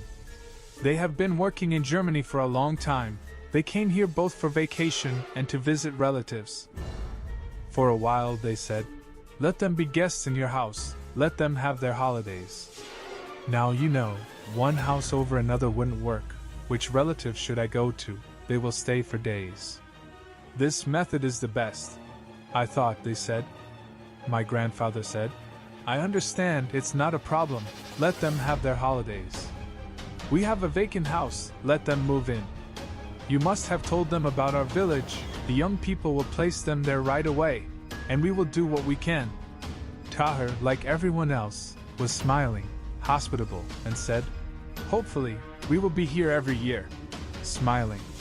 In response I said, "Of course, everyone here is helpful. I am sure you will love it here." My mother brought the coffees and served them. After a bit of chat and conversation, Uncle Mehmet said, "Look bro, let's see that house before it gets late. Later the children can come and settle down. It's furnished, isn't it?" My grandfather said, "Yes, it's furnished." "Sure, let's go," and stood up and left the house with the guests. My mother hoped he would give a fair price, otherwise my father would be very angry with him, she said. In the evening, when my father came home from work, my grandfather told him that he had found a new tenant for the house and rented it at a very good price. When my father heard this, he initially didn't believe it. Then my grandfather took out the money he received from them today from his pocket and showed it, saying, "You can see, I took 2 months in advance." My father said, "Thank goodness, Dad, we finally agreed on something." We were glad there was no problem in this regard. My grandfather asked us to visit our guests who had just come to our village from time to time and even to invite them to our house as guests so that people wouldn't feel alienated. After all, they were new and trying to get used to it, he said. A week later, my mother said, "My daughter, help me make some cookies and let's go to the new tenants. Also, let's ask if they have any needs or problems." I don't usually work in the kitchen, but I love cookies, so I agreed to help my mother. As soon as the cookies were baked, I couldn't resist and ate one right away. My mother knows this cookie-making business well. After preparing a plate, as we were leaving, I thought I saw someone watching me from behind the curtain in the window, or so I thought. I didn't really care. On the way, I saw my friend Buse. After a bit of chat and conversation, I realized I was late getting home. I hurriedly walked home, distancing myself from my friend. I thought my mother would be angry because I was late, but I met my father at the door. When he asked where I came from, he excitedly asked if I had delivered the cookies, but I said I hadn't even opened the door. Entering the house with my father was a chance for me. My mother didn't say anything to me while he was there. As soon as I entered the house, I went to my room. A few minutes later, my room door opened and my mother came in. I wanted to immediately give the right explanation while I was in my place, but I noticed that my mother was acting a bit strange. When I asked what happened, my mother sat on my bed. Layla's sister was pregnant again after the baby. I wondered if there was a problem between them. Anyway, since it was not a situation that concerned me, I returned to my room without my mother noticing. That evening, when my father came, my mother said, "We need to talk," and took him to the kitchen. They talked for a while and came back. We were watching TV with my grandfather. My father said, "My daughter, take your sibling and go to the room. We will talk for a while," and sent me to the room. I was very curious. What could this mysterious topic be? I took my sibling to the room. Just as I was going to listen to my parents, my phone rang. It was my friend calling. She said she was a bit upset and wanted to talk. She distracted me. After talking about silly things with her, I realized it was late. Darren had already fallen asleep on her own. Now, since I was also tired, I fell asleep in my parents' bed. When I woke up in the morning, Darren was not at her bedside. No one had woken me up to go to my own bed. In the evening, Musa must have tired me enough talking about family problems, because I wasn't aware of the people coming in and out of the room. When I got up and came to the living room, I saw my mother sitting on the couch in the living room, watching the TV that was not on. I quietly called out, "Mom," but she didn't hear. I took a few more steps closer and called out, "Mom," again. When my mother saw me, she broke down. I asked her if she was okay, and she brushed it off saying, "I'm fine, it's nothing." I was going to the kitchen to grab something to eat. I opened the fridge, but my mother hadn't prepared anything. I made myself a sandwich and sat down to eat. My mother came to the kitchen saying, "I am going out, your sibling is your responsibility," and quickly left. I followed her out. Looking through the window, I saw her walking briskly with two women. One of them looked like Layla's sister, but I couldn't recognize the other. In a few hours, Darren and I were left alone at home. Taking care of a child was really a tough job. We were sitting in the living room. Darren was playing with the toys I gave her. Suddenly I felt as if someone was watching me from behind. I slowly put down the phone and turned around. There was no one. Just as I picked up the phone, there was a noise in the kitchen. I stood up and headed towards the kitchen door. It looked quite calm inside. While carefully checking the surroundings, suddenly I heard Darren screaming. At that moment, it felt as if something inside me fell to the ground. I ran to my sibling, picked her up. She was screaming breathlessly and wouldn't stop. I tried to calm her down but couldn't. I wondered if a bug bit her or if something happened to her, but I had no time to find out. I quickly took her to the bathroom and washed her face and hands. Even though I did everything I could to help her breathe, it was too late. She stopped screaming, her face turned pale and she closed her eyes, becoming motionless in my arms. Her voice was completely gone. My heart was pounding as if it was going to come out, my knees were shaking. I wanted to put her on the couch quickly and run outside to get help. I opened the door and met my father. Seeing me in that state, he said, "My girl, what is this? You are pale, are you okay?" Touching my face. I stuttered, "Dad, Darren, something happened to Darren, she can't breathe." My father panicked at that moment and quickly entered inside. I closed the door and followed him into the living room, where I saw my father kneeling beside Darren, who was still playing with her toys. Seeing this, I couldn't swallow. My father said, "Is this some kind of joke?" I couldn't answer.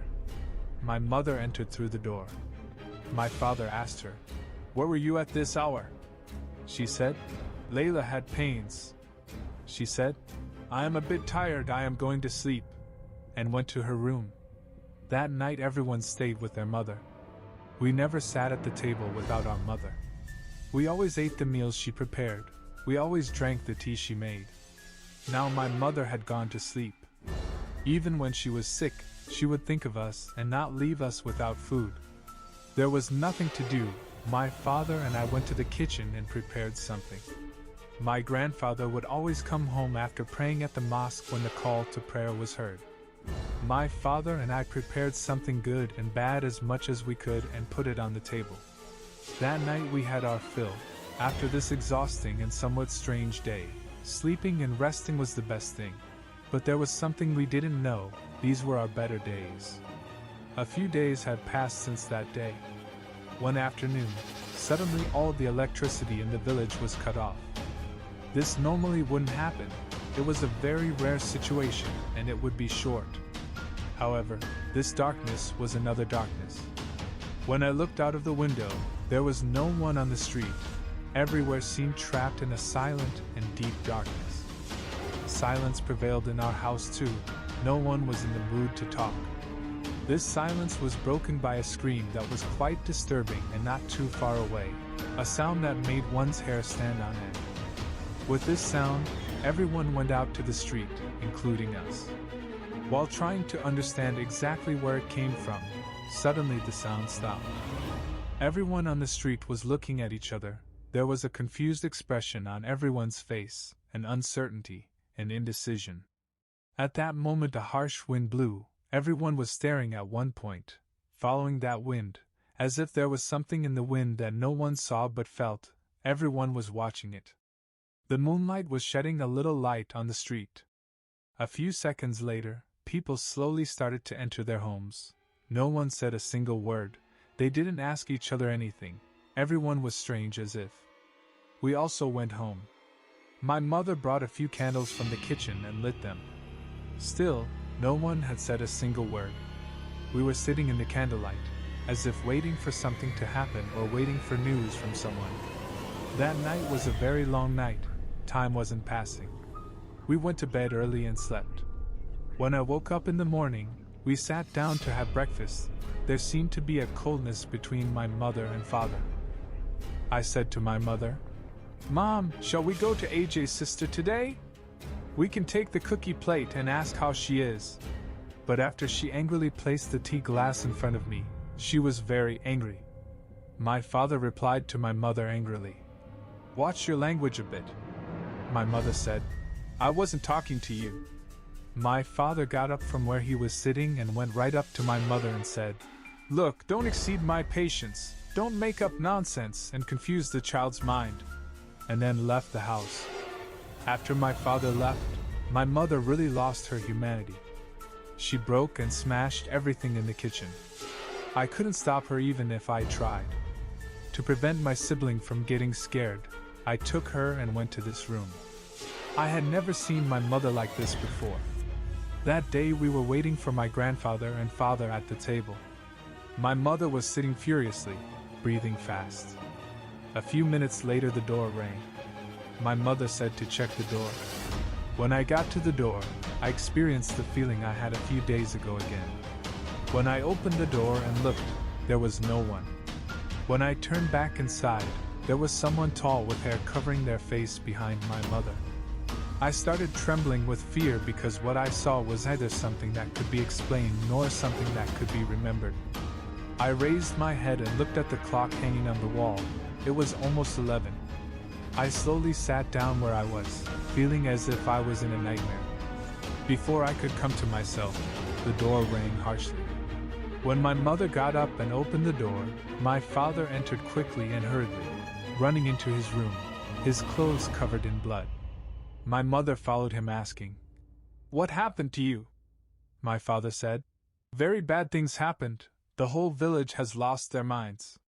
My mother said, "Don't exaggerate, tell me what happened." My father said, "Layla stabbed Layla, then threw it towards the baby in the street.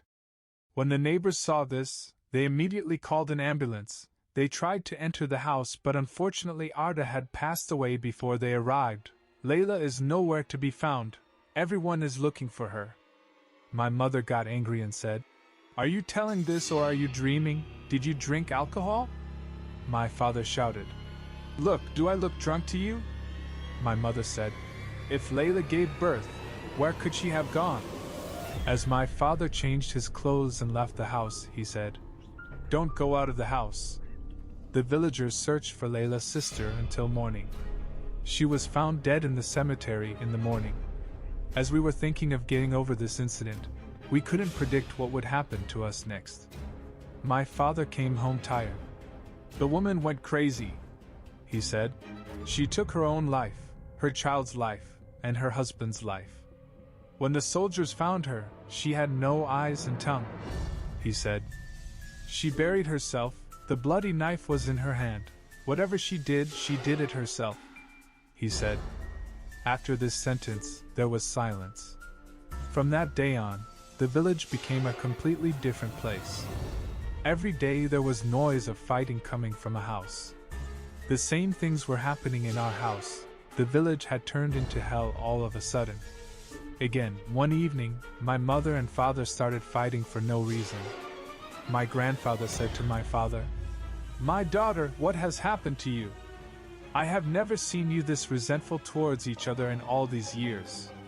If there is a topic you can't agree on, try to resolve it. Don't do this in front of the children." Suddenly, something we never expected happened. My mother cursed my father very harshly. Everyone paused for a moment. When my father heard this, he couldn't control himself and grabbed my mother by the throat. He was almost going to kill her. My grandfather tried to stop him, but my father was enraged. I clung to my father's legs. I begged him not to do it. He let go. He picked me up from the ground and hugged me.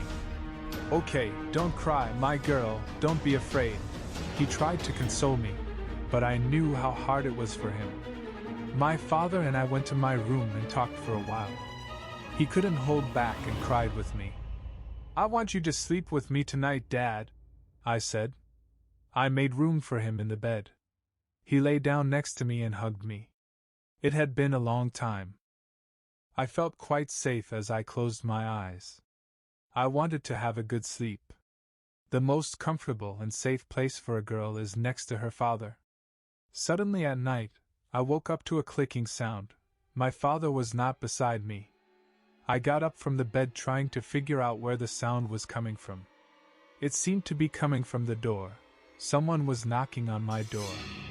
I got up and went towards the door, turned on the room light, first looked around, and then opened the door. There was no one. I closed the door and was going back to my bed when the door was knocked again. I opened the door and looked again. There was no one.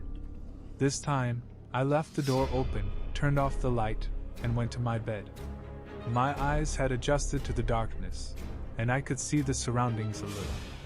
I was looking at the door without blinking when there was another clicking sound. My door was open. How could this be, I thought. When there was a louder click this time, I realized that the sound was not coming from the door but from the wardrobe in my room. My heart was pounding as if it was going to come out of my chest. My hands and feet were freezing. Before doing anything, I was waiting for the real sound from the wardrobe again when the wardrobe door slowly opened with a creak.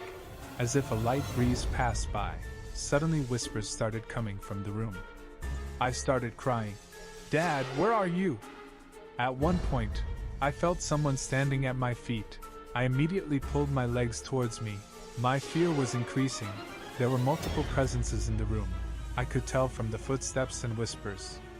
I was praying to God for this nightmare to end when all the whispers and footsteps stopped with my mother's voice. I looked around. There was no one. I was just about to stretch my legs when someone from the darkness grabbed my throat. I couldn't see them. I could only feel their hands burning like fire. I tried to scream but couldn't. As I was trying to get away from that hand, I heard my father's voice. "What are you doing here, my girl?" When I came to my senses, trying to understand what really happened, I realized that I was in the middle of my room and actually the hands choking me were my own hands. My father came to me and took me to my bed, stroked my hair, and said everything will be fine, don't worry. The next day we sat down for breakfast. No one was talking, as usual. My father and grandfather left the house and went away. My mother fed my sibling and went to her room. I didn't know what to do all alone in the big house. I was not used to seeing my family like this. I spent some time with my sibling and then put them in the crib.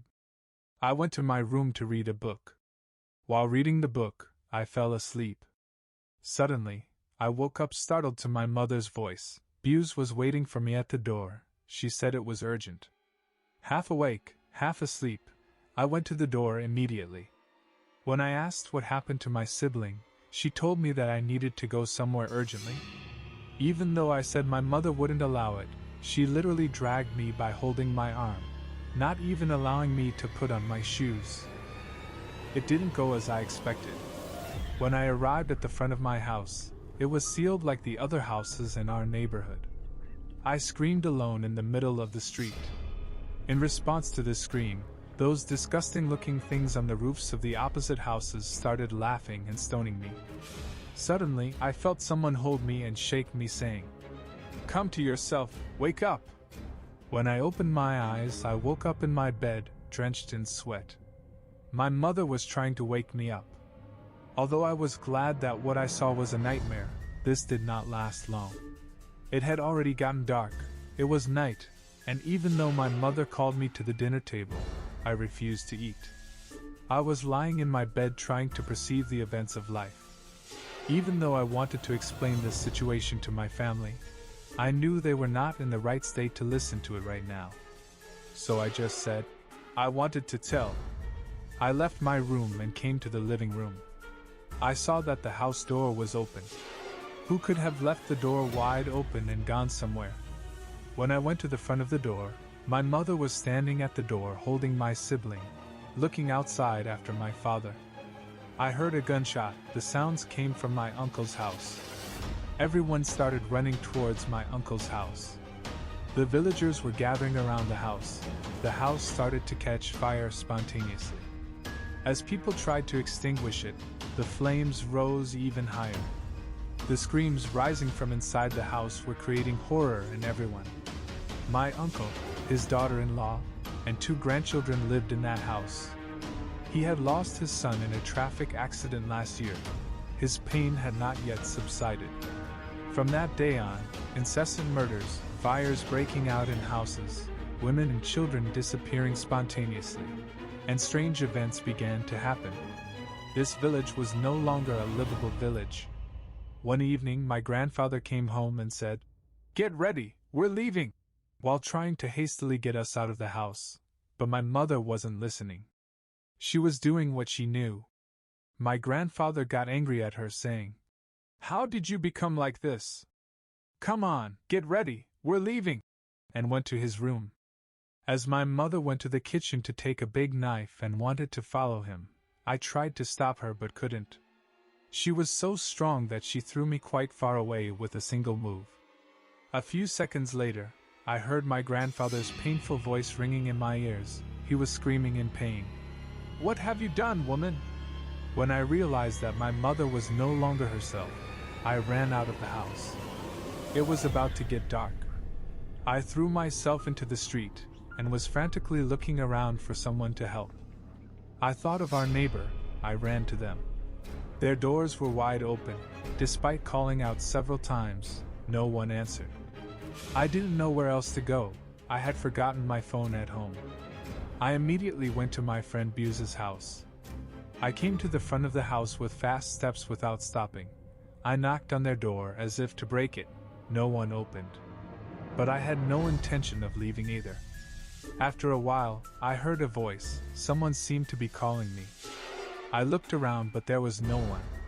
As I walked around the house, I saw Buse waving at me from the window and calling me with a very soft voice tone. I approached the window, asked her why she didn't open the door. She was saying, "Get out of here right now! I don't know where to go, what to do," I said when she practically kicked me out, saying, "Go to Aunt Fatma, be quick!" What does Aunt Fatma have to do with it? Why should I go to her? She didn't even allow me to ask. So I ran to where Buse told me to go. Aunt Fatma was the only midwife in the village. When my mother was pregnant with Darren, she had a lot of pain one evening. We were very afraid that she would give birth prematurely.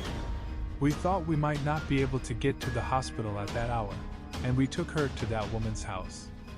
Although I saw her occasionally in the village, it was the first time I had seen her so closely and met her. I entered Aunt Fatma's garden, ran to the door, and started knocking. Although a bit late, the woman opened the door. "I don't know why I came here. My friend told me I needed to come here," I said. "Everyone has gone mad," I added. She said that the culprit behind these events was your mother and a few other women in the village. It was their choice and nothing can change that. She told me to talk to AJ if I wanted to discuss anything. I fell to the woman's feet and begged her to help me. She was resisting to tell, but I was as stubborn as she was. She lifted me up and said, "I can't change what happened, but I can tell you." She took me inside. "Now listen to me carefully," she said and began to explain. "One day AJ came and said she was having pains and was feeling uneasy. However, when she was leaving, she gave me more money than I expected and left. A few days later, your mother and her friends came. They suspected that AJ was having an affair with their husbands and wanted to cast a spell. They threatened to kill me if I didn't do what they said. Now we can't undo the spell. They chose this." Hello friends, you can support me by subscribing to my channel to be informed about the new videos and liking my videos. It was a hot summer day. I woke up to the sound of the alarm ringing at 6 in the morning. I got up and went to the bathroom, took a relaxing shower, and then made myself my favorite coffee. Then I sat down at the computer. Today was somewhat important for me, because I was going to face the smallest lion I have ever faced until now. My family has been in France for many years and I live alone. I love doing this job. I have had many patients, and even became friends with some of them. I have never left any of my jobs half done, nor ended them wrongly. The satisfaction of my patients has always been important to me. Now, I couldn't refuse when an old friend asked for my help. A 9-year-old boy is not feeling well, constantly fighting with his family, and exhibiting strange behaviors. According to what my friend described, he has been like this for the past week, and he said it would be beneficial for him to meet with me. So I told him it wouldn't be a problem, that I was available today and would meet with him. I finished a few tasks on the computer, got ready, and left the house.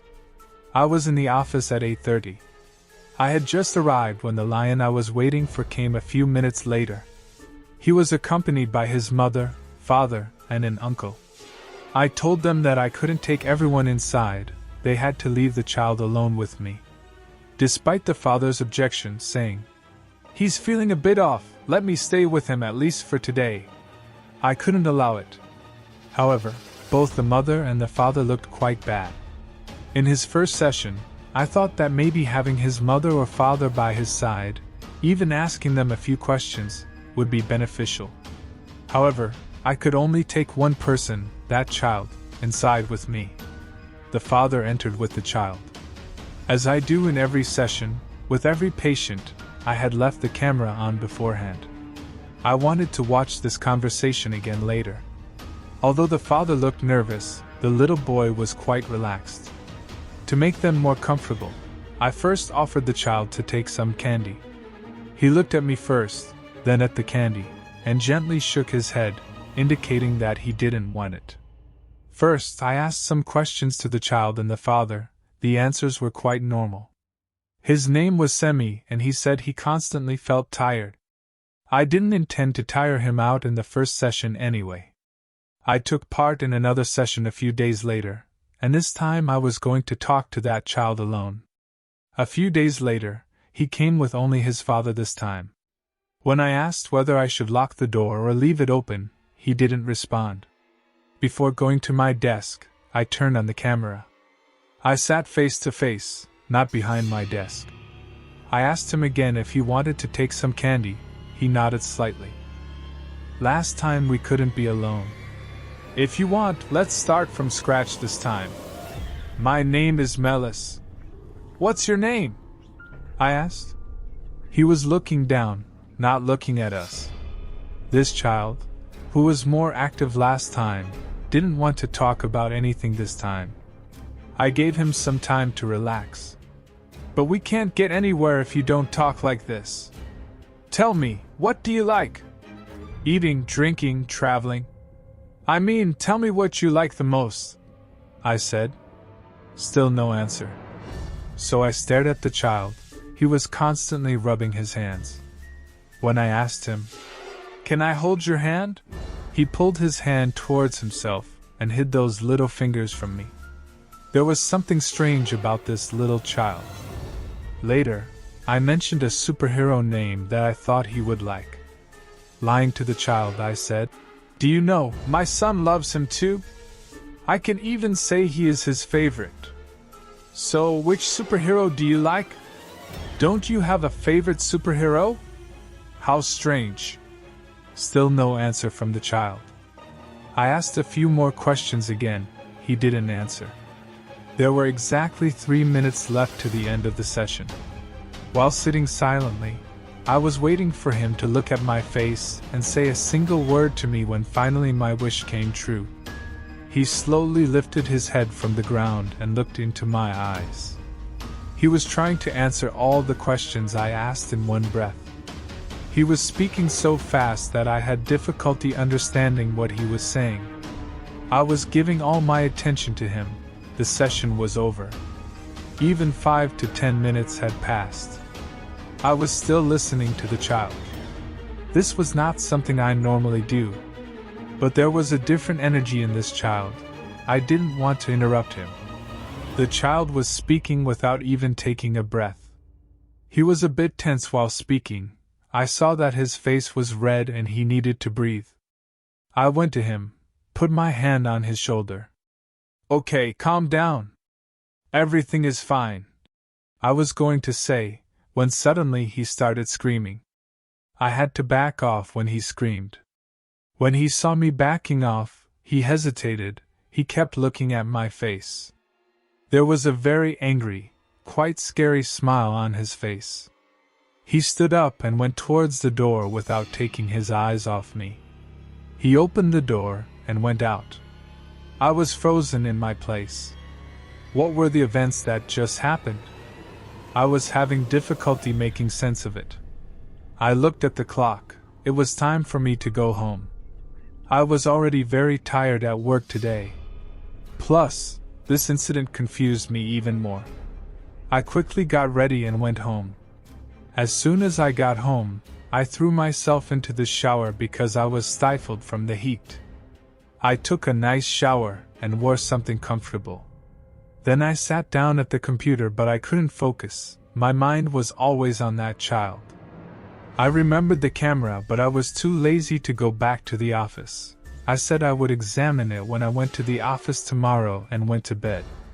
That night I had a strange dream. I was constantly running in the darkness. The sound of the alarm woke me up from this dream and my whole body was aching. I barely made my breakfast and then went to the office, and the first thing I had to do was to charge the camera, but the camera was still recording. The battery had not decreased at all. I looked at the clock. My patient would come in half an hour. I wanted to watch the footage I shot yesterday until he came. I opened the camera and started watching. Everything looked normal. The child came in and sat down. Everything was normal until here. Then the camera seemed to break.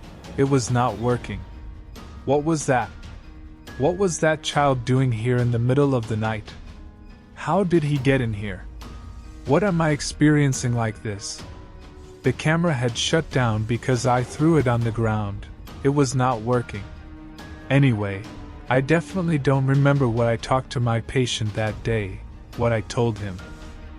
Today I didn't have many patients. I had two, and unfortunately, I had to cancel one of them. I went home in the afternoon. I had brought the camera home with me. I did everything I could to turn it on, but in vain, it wouldn't turn on. I took it to a close friend to get it fixed. "I'll sort it out in 2 hours, you can come and pick it up," he said. "Okay," I said and left there. I was feeling quite tired. After working a bit on the computer at home, my phone rang. It was my friend calling. I was happy when he said that he had fixed my camera and I could pick it up. At least I wouldn't have to buy a new camera. My friend said, "I will pass by your house in half an hour. If you want, I can drop off the camera." This was better for me. I thanked him and hung up the phone. While preparing something to eat for the evening in the kitchen, the door rang. I quickly headed towards the door. When I opened it, my friend was at the door. When I asked him, "Weren't you going to come in half an hour?" he said nothing. He just extended the camera, handed it over, and left. As he was moving away from the house, he occasionally looked back, smiling strangely. I didn't understand anything. I closed the door, went inside. I left the camera on the table, went back to the kitchen. While I was preparing the meal, I noticed strange sounds coming from the living room. Since my hands were not clean, I looked into the living room without touching anything from the kitchen door. Strange, there was nothing. I was frankly curious about where this sound came from. I went back to the kitchen, prepared the meal, left my food on the stove, and went to the living room. When I entered, I couldn't believe my eyes. The living room was in a mess. No item was in its place. If a burglar had entered, at least I could hear the noise of so many things being scattered, broken, shattered, but I hadn't heard anything. In fact, I looked into the living room a few minutes ago. It wasn't like this. Just as I was about to call the police, I noticed that the camera was on. The camera was working. I left it here closed, I was sure. How was it working? How was it recording? I wondered if it recorded what happened here. I immediately opened the camera. I was literally speechless in front of what I saw. There were entities in the house that I had never seen before, even unaware of their existence, pitch black, faceless, and moving quite fast. They were roaming all over the house. It was quite scary. In fact, one of them was standing at the kitchen door watching me. When I looked into the living room from the kitchen door, there was only a tiny distance between us, but I couldn't see them. I went back to the kitchen. After I went to the kitchen, it was as if there was an earthquake and everything in the living room was turned upside down. Unable to stand any longer, I fell to my knees and started crying out of fear. As I dropped the camera and wanted to run towards the door, I heard someone calling me from behind. At that moment, I could feel my body freezing. My feet seemed glued to the ground. I didn't want to turn around, but I couldn't move, walk, or scream. I was just standing there. Someone was calling my name with a very slow voice tone. I could hear the footsteps coming towards me.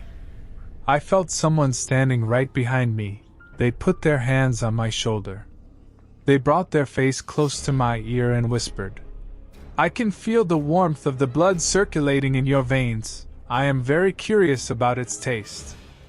I couldn't stand what happened anymore and fainted. When I woke up, I didn't know what time it was. I immediately got up and turned on the light. The surroundings were quite calm and orderly. I was scared. I took my keys and phone and left the house. I had no idea where to go, but I couldn't stay in this house. I went to the house of Sedan, an old friend of mine. He opened the door. I went inside. I was undecided about whether to tell what happened or not. Being a psychologist, I didn't know how he would react if I told him such things. I just said that I experienced very strange things and couldn't make sense of what happened, asking for his help. I told him what happened, albeit with difficulty. He just listened without saying anything. And finally, he formed a sentence. Melis, normally if I experienced these things, I would come to you and you would show me a way. It's really strange for you to come and tell me these now. I don't know what to say, but I know one thing.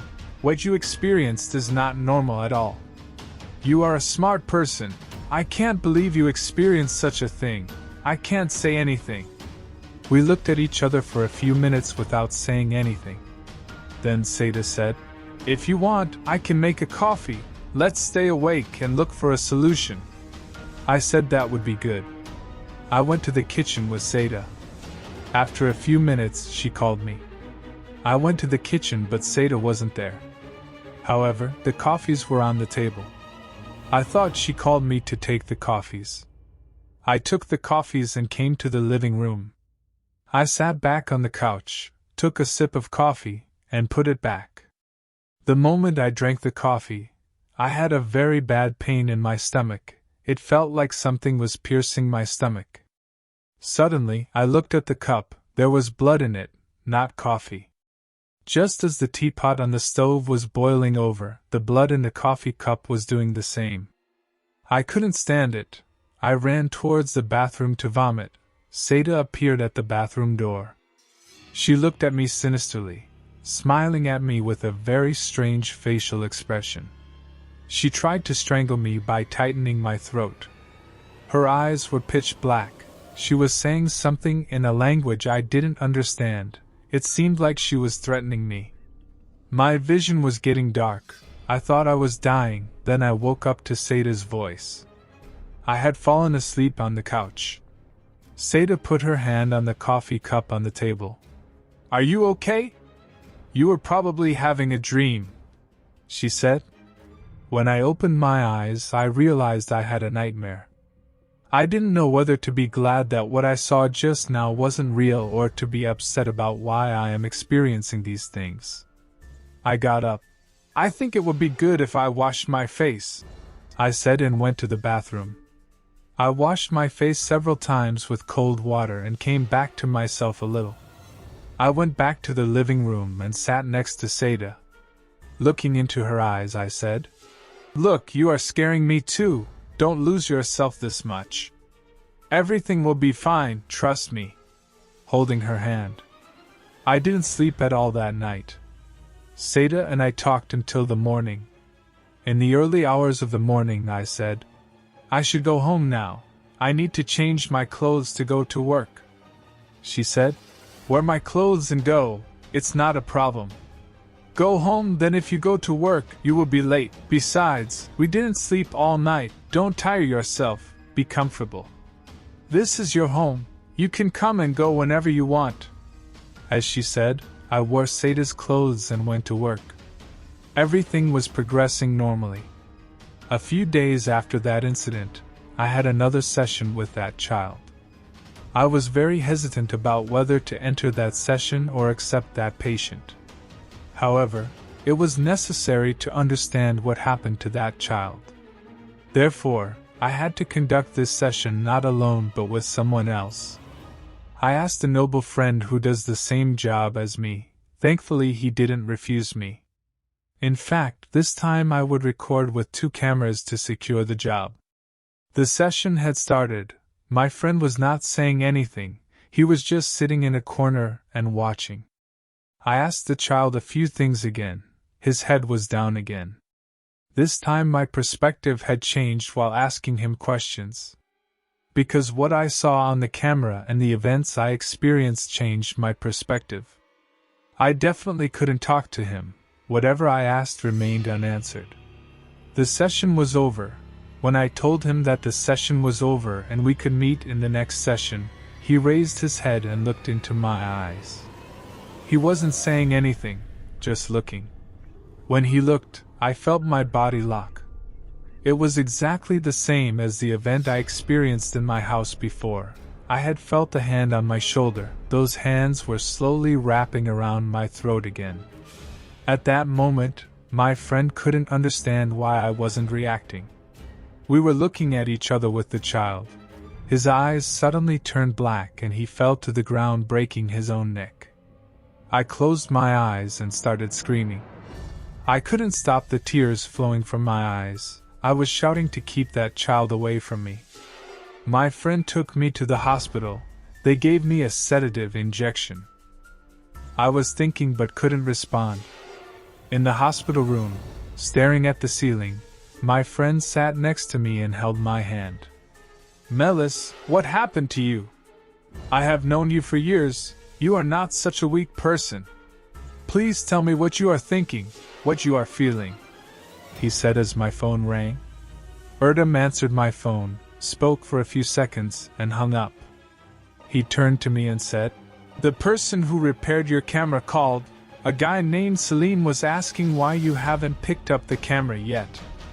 I couldn't speak. I was just crying silently. I couldn't work for a while. I was constantly taking sedative drugs. I only calmed down when I took those drugs.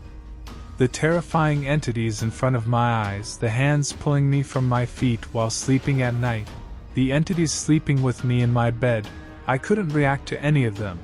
I was living as if it was a normal thing. All of this was exhausting me. I wanted to return to my family, but my family was in France. If I wanted to go to them, I had to disrupt all this established order.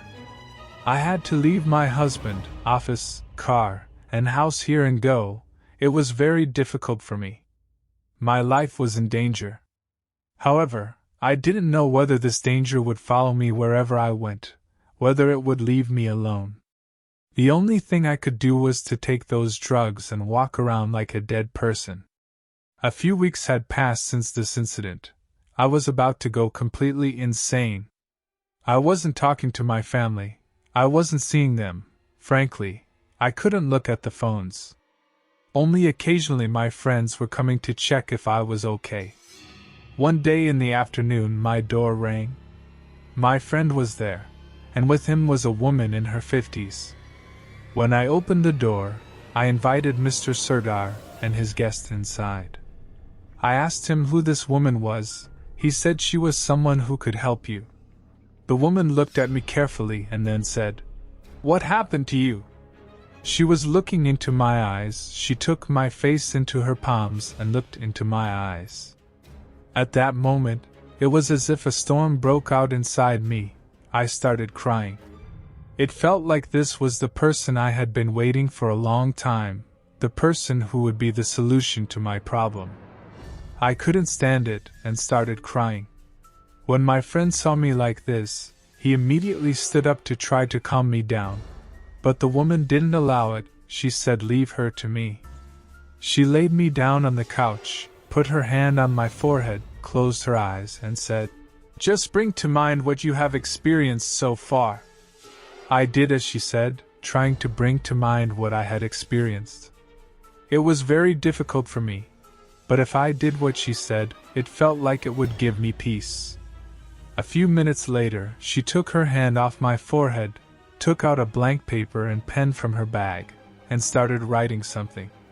She said, "Get up, take a shower, clean yourself nicely, never part with this paper." I did as she said, went to the shower. When I came out of the shower, I saw the woman sprinkling water all over the house from a bottle she had in her hand. She was saying something, reading something. Normally, I didn't believe in such things. Paranormal events, or the existence of jinn entities always seemed strange to me. I mean, normally I thought these kinds of things had a scientific explanation. But this time it wasn't like that. I came out of the bathroom and sat on the couch. Seda had prepared something to drink. The woman went through all the rooms, reading something over the kitchen, the bedroom, the living room, everything. Then she came to me, read something in front of my face, and blew several times. She said, "Open your palms." She read prayers and blew on my palms. Then she read things that were meaningless to me over me. I hadn't felt this relaxed for a long time. There was a freshness in it. That woman stayed in my house until the evening. She did a lot of things to relax me, to get me out of this trouble. I realized she was doing her best. I didn't say a word. I didn't ask, "Why are you doing this?" or "What is this for?" As she did things, the burdens on my shoulders were lifted. I had no idea what she was doing. She gave me a small book. "Read this every night before going to bed and put it by your bedside," she said, and left my house. A few days everything went fine. Months passed and I had returned to my old routine. I remembered the cameras, and when I looked back, there was nothing strange. When I looked at my friend Erdem's camera, there were only my cries and screams. I wanted to go after that child again. And the next day, we arrived near where the child lived. After looking around for a few seconds, as I headed towards the door of the house, the woman held onto my arm and said, "Wait, look at the window." There was someone watching us from the window. As I was about to call out and ask them to look, the woman told me to be quiet and to go outside. I asked her why we were leaving. We had come all this way. They were inside. "Let's go in and talk. Let's see how the child is," she said. "My girl, listen to me, go outside." Just as we were about to step out of the door, a sound came from inside the house. It was strange and quite frightening. We quickly exited through the garden gate. The woman was constantly reading something. She wanted us to get away from there quickly. But what I couldn't understand was why she was doing this. We had been looking for this house since morning. We had come a long way to get to this house. Why was she insistingly leave hastily now? I didn't want to move away any further. She stopped in the middle of the road. When I asked why we were going back and if she could please explain something, she said, "There is no human living inside that house. There isn't even an entity resembling a human inside that house, my girl. Don't probe any further into what happened to that child. Entering that house, getting close to it, probing this matter is beyond me. It will destroy you. So, I think you should stop probing now. That house has been claimed. If we enter, we might not be able to come out again. Remember what you experienced. They were just a warning to you," she said, and turned around and walked away. We immediately followed her. She might have been right about what she said. But I had dozens of questions nagging at me.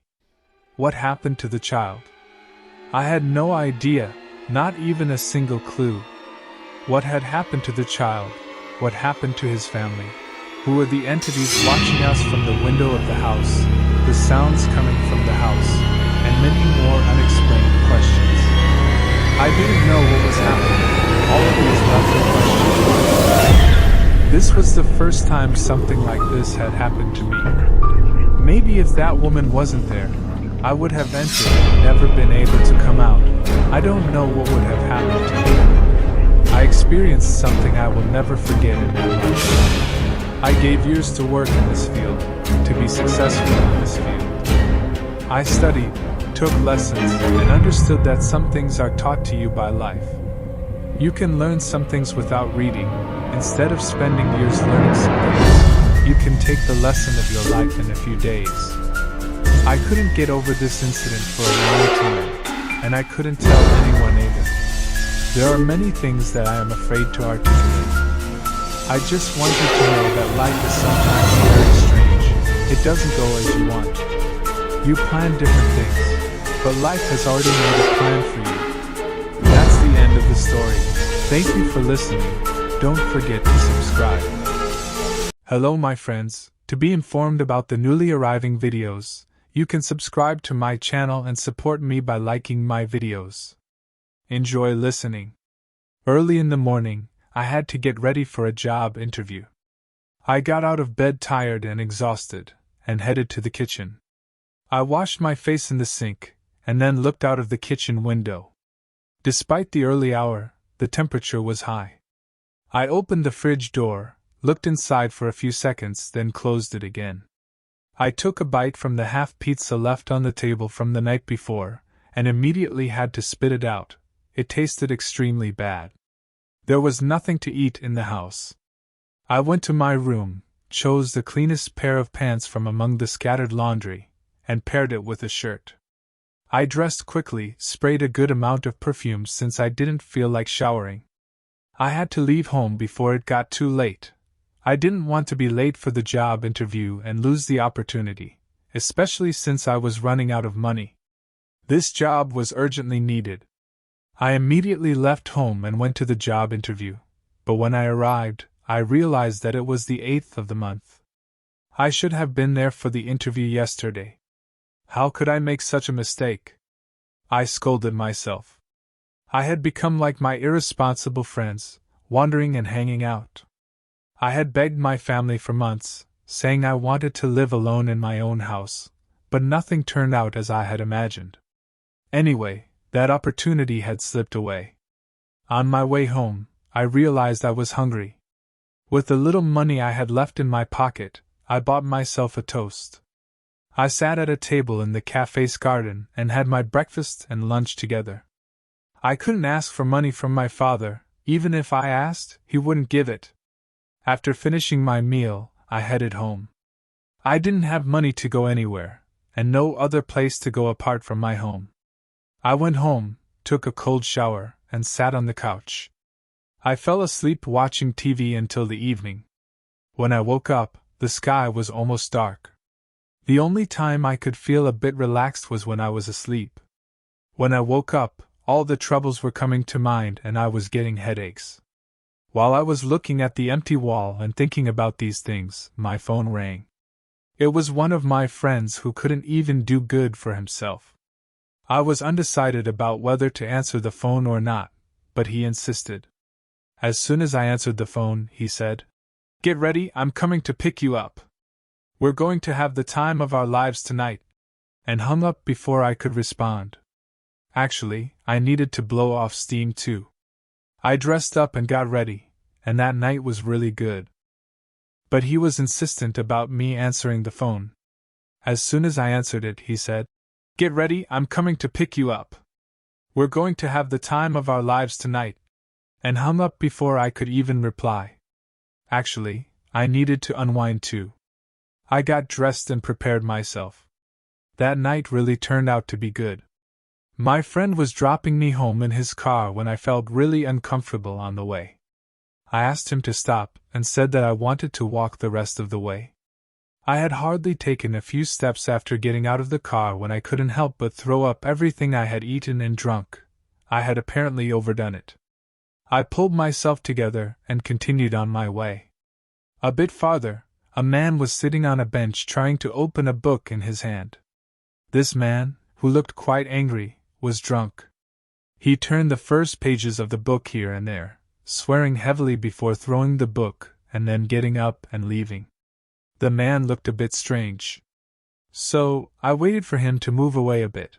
I didn't want to get into trouble at this hour in this state.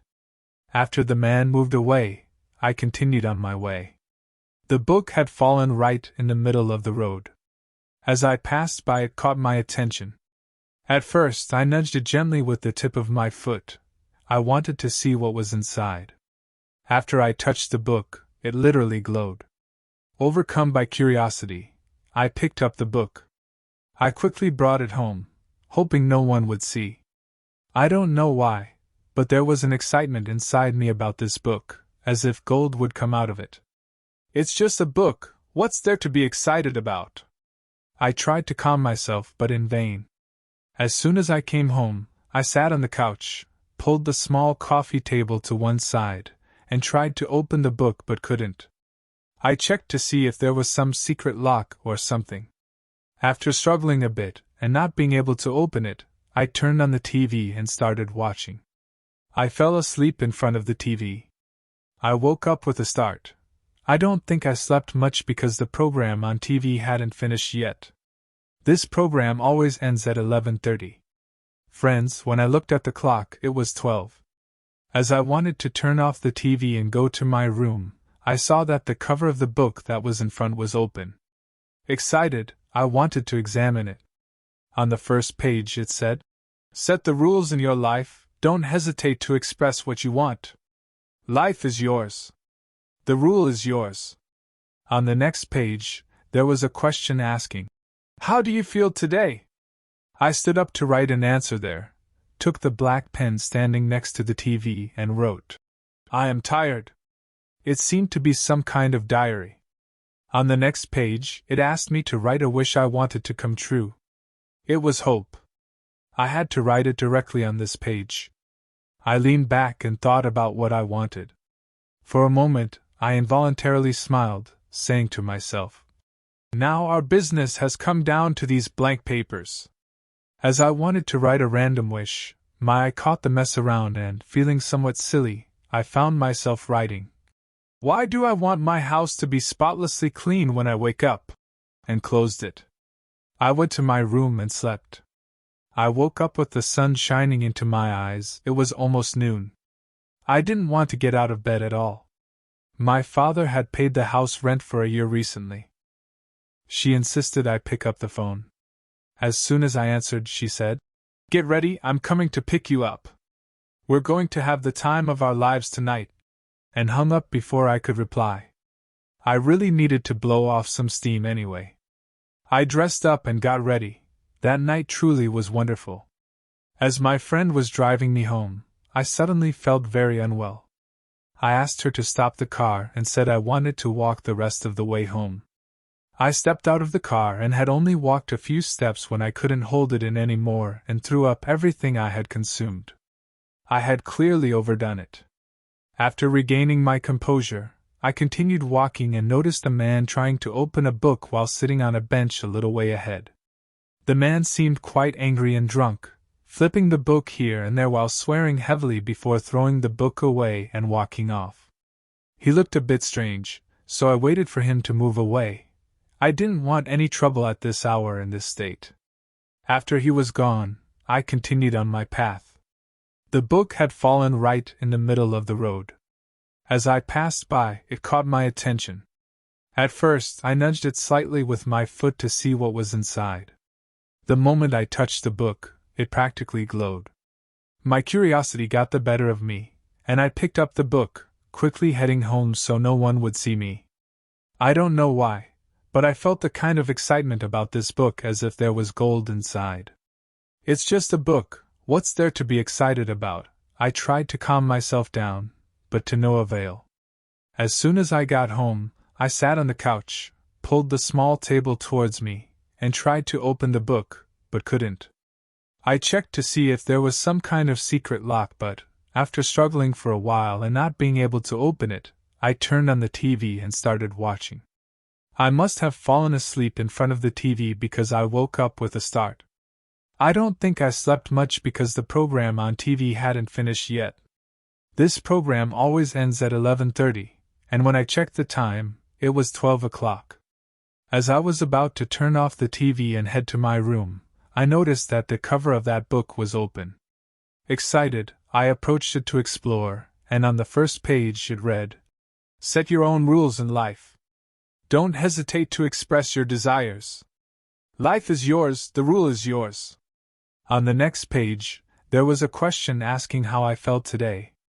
I stood up to get the black pen that was near the TV to write, "I am tired," as a response. It seemed like some sort of diary. On the following page, it asked me to write a wish I wanted to come true. Hopelessly, I leaned back and thought about what I wanted. I involuntarily smiled for a moment, thinking, "So now we're down to wishing upon these blank pages." As I was about to write a random wish, my eyes caught the mess around, and I idiotically wished, "Why can't I wake up to a spotlessly clean house?" and closed the book. I went to my room and fell asleep. The next morning, I was awakened by the sunlight piercing into my room. It was almost noon. I didn't want to get out of bed at all. My dad had paid the house rent for a whole year recently. Otherwise, I would have been on the street by now. While thinking this, my eye caught the room. Sitting upright in bed, I looked around and couldn't believe my eyes. I wondered if I was dreaming, but I wasn't. My room was cleaner than it had ever been.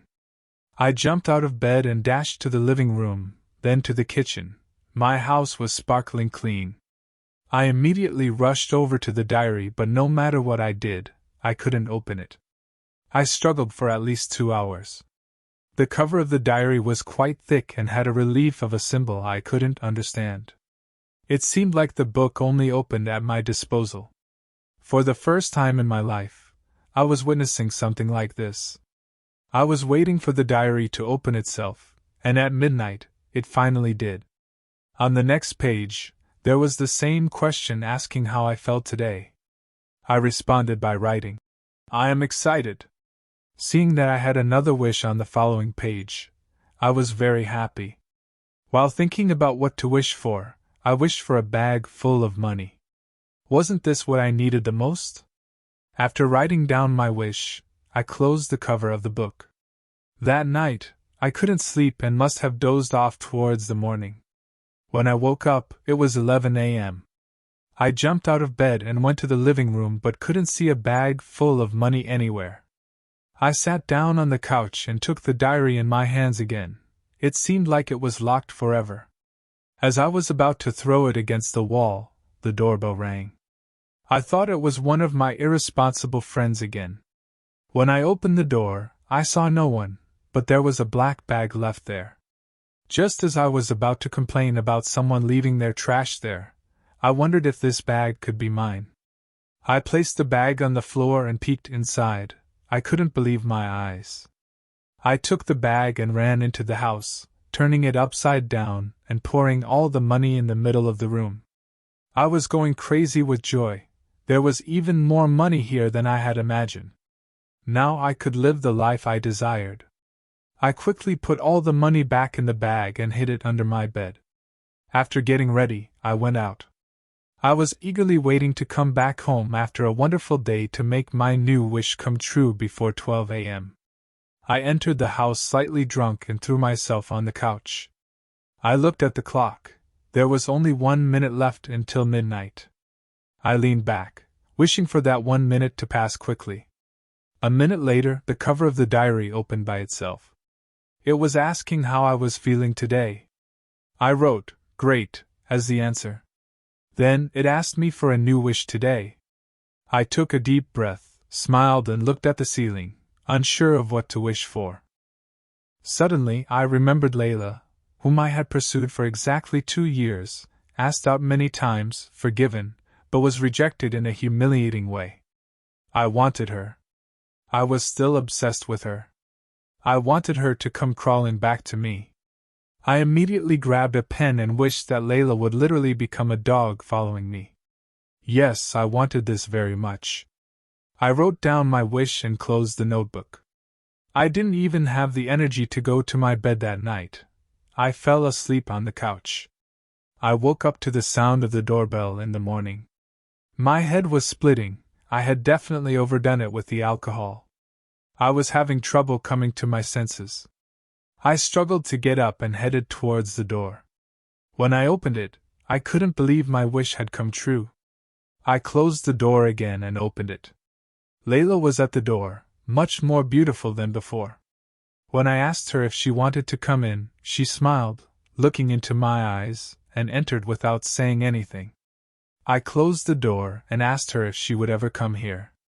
She said that she got my address from a friend. She had been looking for me for a long time but couldn't find me. She happened to see a mutual friend in a restaurant and asked for my number. She said that when she mentioned she urgently wanted to talk to me, she was given my number. However, despite calling many times, I didn't pick up. So, she had to find my address and come to my house. I asked what it was that she urgently wanted to discuss. She said that she couldn't get me out of her mind lately. I was entering her dreams some nights, so she wanted to come to me, hoping I would give her a chance. Despite rejecting my many offers to date her in the past, if the offer was still valid, she would happily accept it now. I confidently said. Sorry, but I can't continue. Before Layla could ask anything, she came to me and kissed me on the lips. It was something I had been waiting for so long that it felt like a dream. I couldn't resist any longer and reciprocated. It was such a wonderful and indescribable feeling, I can't explain it. We spent a wonderful time together until the evening. Neither of us wanted to part from each other, but when she mentioned that she had to go home because it was night, I couldn't let her go. After a long time, my dream had come true, so I begged her to stay. After insisting for a while, she agreed to stay. I accepted it. While being with her, I didn't realize how the time passed. It was already past midnight. She had fallen asleep. I quickly dressed and went to the living room, sitting on the couch. It was time to fulfill my next wish. The notebook was waiting for me with its cover open, as always. First, as always, there was a question asking, "How do you feel today?" I replied, "Fabulous." On the next page, unlike the previous ones, it said, "You didn't follow my rules," it said. "Now it's your turn to follow the rules." Instead of a space to write my wish like in the previous pages, there was a question asking, "Are you ready to fulfill my wish?" When I opened the next page, it precisely said, "I want to see the blood flowing in your veins." Reading this, I swallowed hard. I couldn't understand. When I turned to the next page, it was blank. Previous pages had my wishes written on them, but the next pages were blank. Why hadn't I thought to check the later pages before? Perhaps I misunderstood. I read it again. It precisely said, "I want to see the blood flowing in your veins." I closed the notebook and went to my bed. This is nonsense, not the loving baby waiting for me in bed. I snuggled up to my sleeping girlfriend, inhaling her scent deeply. A strange noise woke me up in the night. At first, I couldn't figure out where the sound came from in my sleepy state. As I was trying to sleep again, Layla threw me to her arm and started speaking in a bad tone. She was possibly crying. When I asked Layla what happened, she pointed at the door saying someone was there. "Wake up!" She forcibly woke me up. I got up, turned on the room light. "It's just us here, you just had a bad dream. There is nothing to be afraid of," I said. I sat next to her trying to calm her down. When I asked if she wanted a glass of water, she said yes. I went to the kitchen and brought a glass of cold water. When I came back, I saw the room light was turned off. I entered the room and turned the light on again. Layla was asleep. I went close to her and looked closely. Yes, she was really asleep. My fetching water from the kitchen only took a few seconds. I wondered how she managed to fall asleep in that short time. I put the glass at her bedside and lay down next to her. When I woke up in the morning, Layla had left a small note. It said, "I have some work to do for a few hours. I will come back to you after I finish it." I got out of bed, went to the kitchen, snacked on something, and went to the bathroom. While taking a shower, I noticed that the bathroom was extremely hot. I felt like I was going to suffocate. I quickly took my shower and came to the door to get out, realizing that the door was jammed. It was really hot inside and the faucet opened on its own. Despite trying many times, I couldn't open the door. At one moment I saw, "I want to see the blood flowing in your veins," written on the mirror. Scared and confused, I shouted for help, but nobody could hear me here. When I turned back again, the mirror was shattered. If I took a single step, my foot would get shattered, my hand was cut. I threw myself into the living room, collapsing onto my knees and began to cry. The event I experienced inside was terrifying. I got dressed, wrapped my wounded hand, and took that book outside and threw it into a dumpster before coming back. When I came back inside, I couldn't believe my eyes. The book was on the small table in front of the couch. I was frustrated, taking the book outside again and threw it far away. When I came back inside, it was still there. It seemed there was no escape from it. I was seriously frustrated, not knowing what to do. While I was thinking about this, the door rang. When I opened the door, I saw Layla. As soon as she saw me, she hugged me. With her hug, all my troubles were gone. She asked what happened to my hand. I said, "It's just a small cut." "I want to see it," she said. She opened the bandage on my hand, and I couldn't believe my eyes. There was no cut on my hand. Layla looked at my face. "You said you had a cut?" she said. If I told her what happened now, she would call me crazy. That's why I said, "I pranked you because I was very curious about your reaction." That day, we had a great time with Layla again. We had fun and laughed. In the evening, Layla said, "I want to take a shower. Prepare some drinks until I get out." Suddenly, I remembered the shattered mirror in the bathroom. "You know what? The mirror in the bathroom is broken. I haven't cleaned it up. Wait. I will clean it up and then come back." "I don't want you to get cut," I said. She said, "Okay." When I came to the bathroom, I got another shock. The mirror wasn't broken. I couldn't believe my eyes. However, this was a reality. I left the bathroom, fighting not to go crazy. Layla entered the bathroom. Seeing that book still there was ruining my nerves. I took the book to the kitchen, turned on the stove. I tried to burn the pages of the book over the fire. The moment I did this, I heard Layla screaming. I dropped the book and ran to Layla. The bathroom door wouldn't open, it was jammed again. I asked Layla if she was okay. She was shouting, "I am burning, help!" I needed to find something to open the door. While I was frantically looking for something in the kitchen, I heard Layla's voice. I turned back and saw her standing in front of me, wrapped in a towel with wet hair, looking at me with strange eyes. He asked what I was looking for. I told him. "I was scared that something happened to you when you screamed in the bathroom.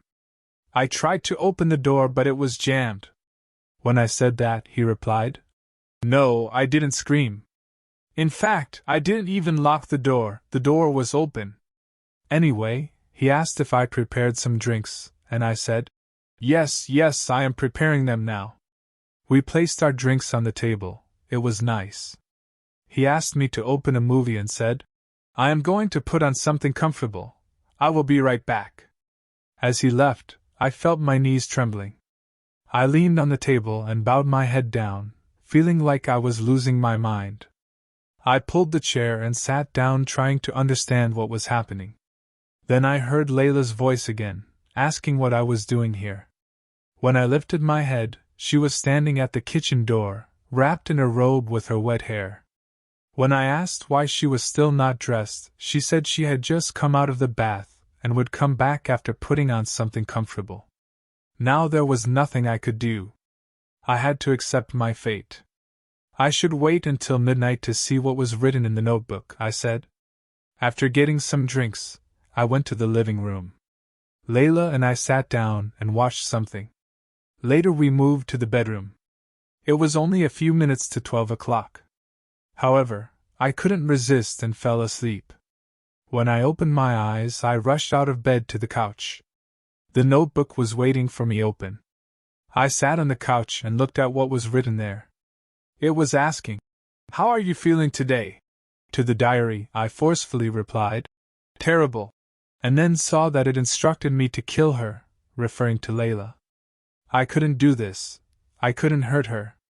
As I thought about these, I heard Layla's voice. She asked why I was sitting here at this hour. I replied there was nothing, just had a bad dream and didn't want to disturb you, let's go back to bed. We went back to bed. Layla fell asleep quickly.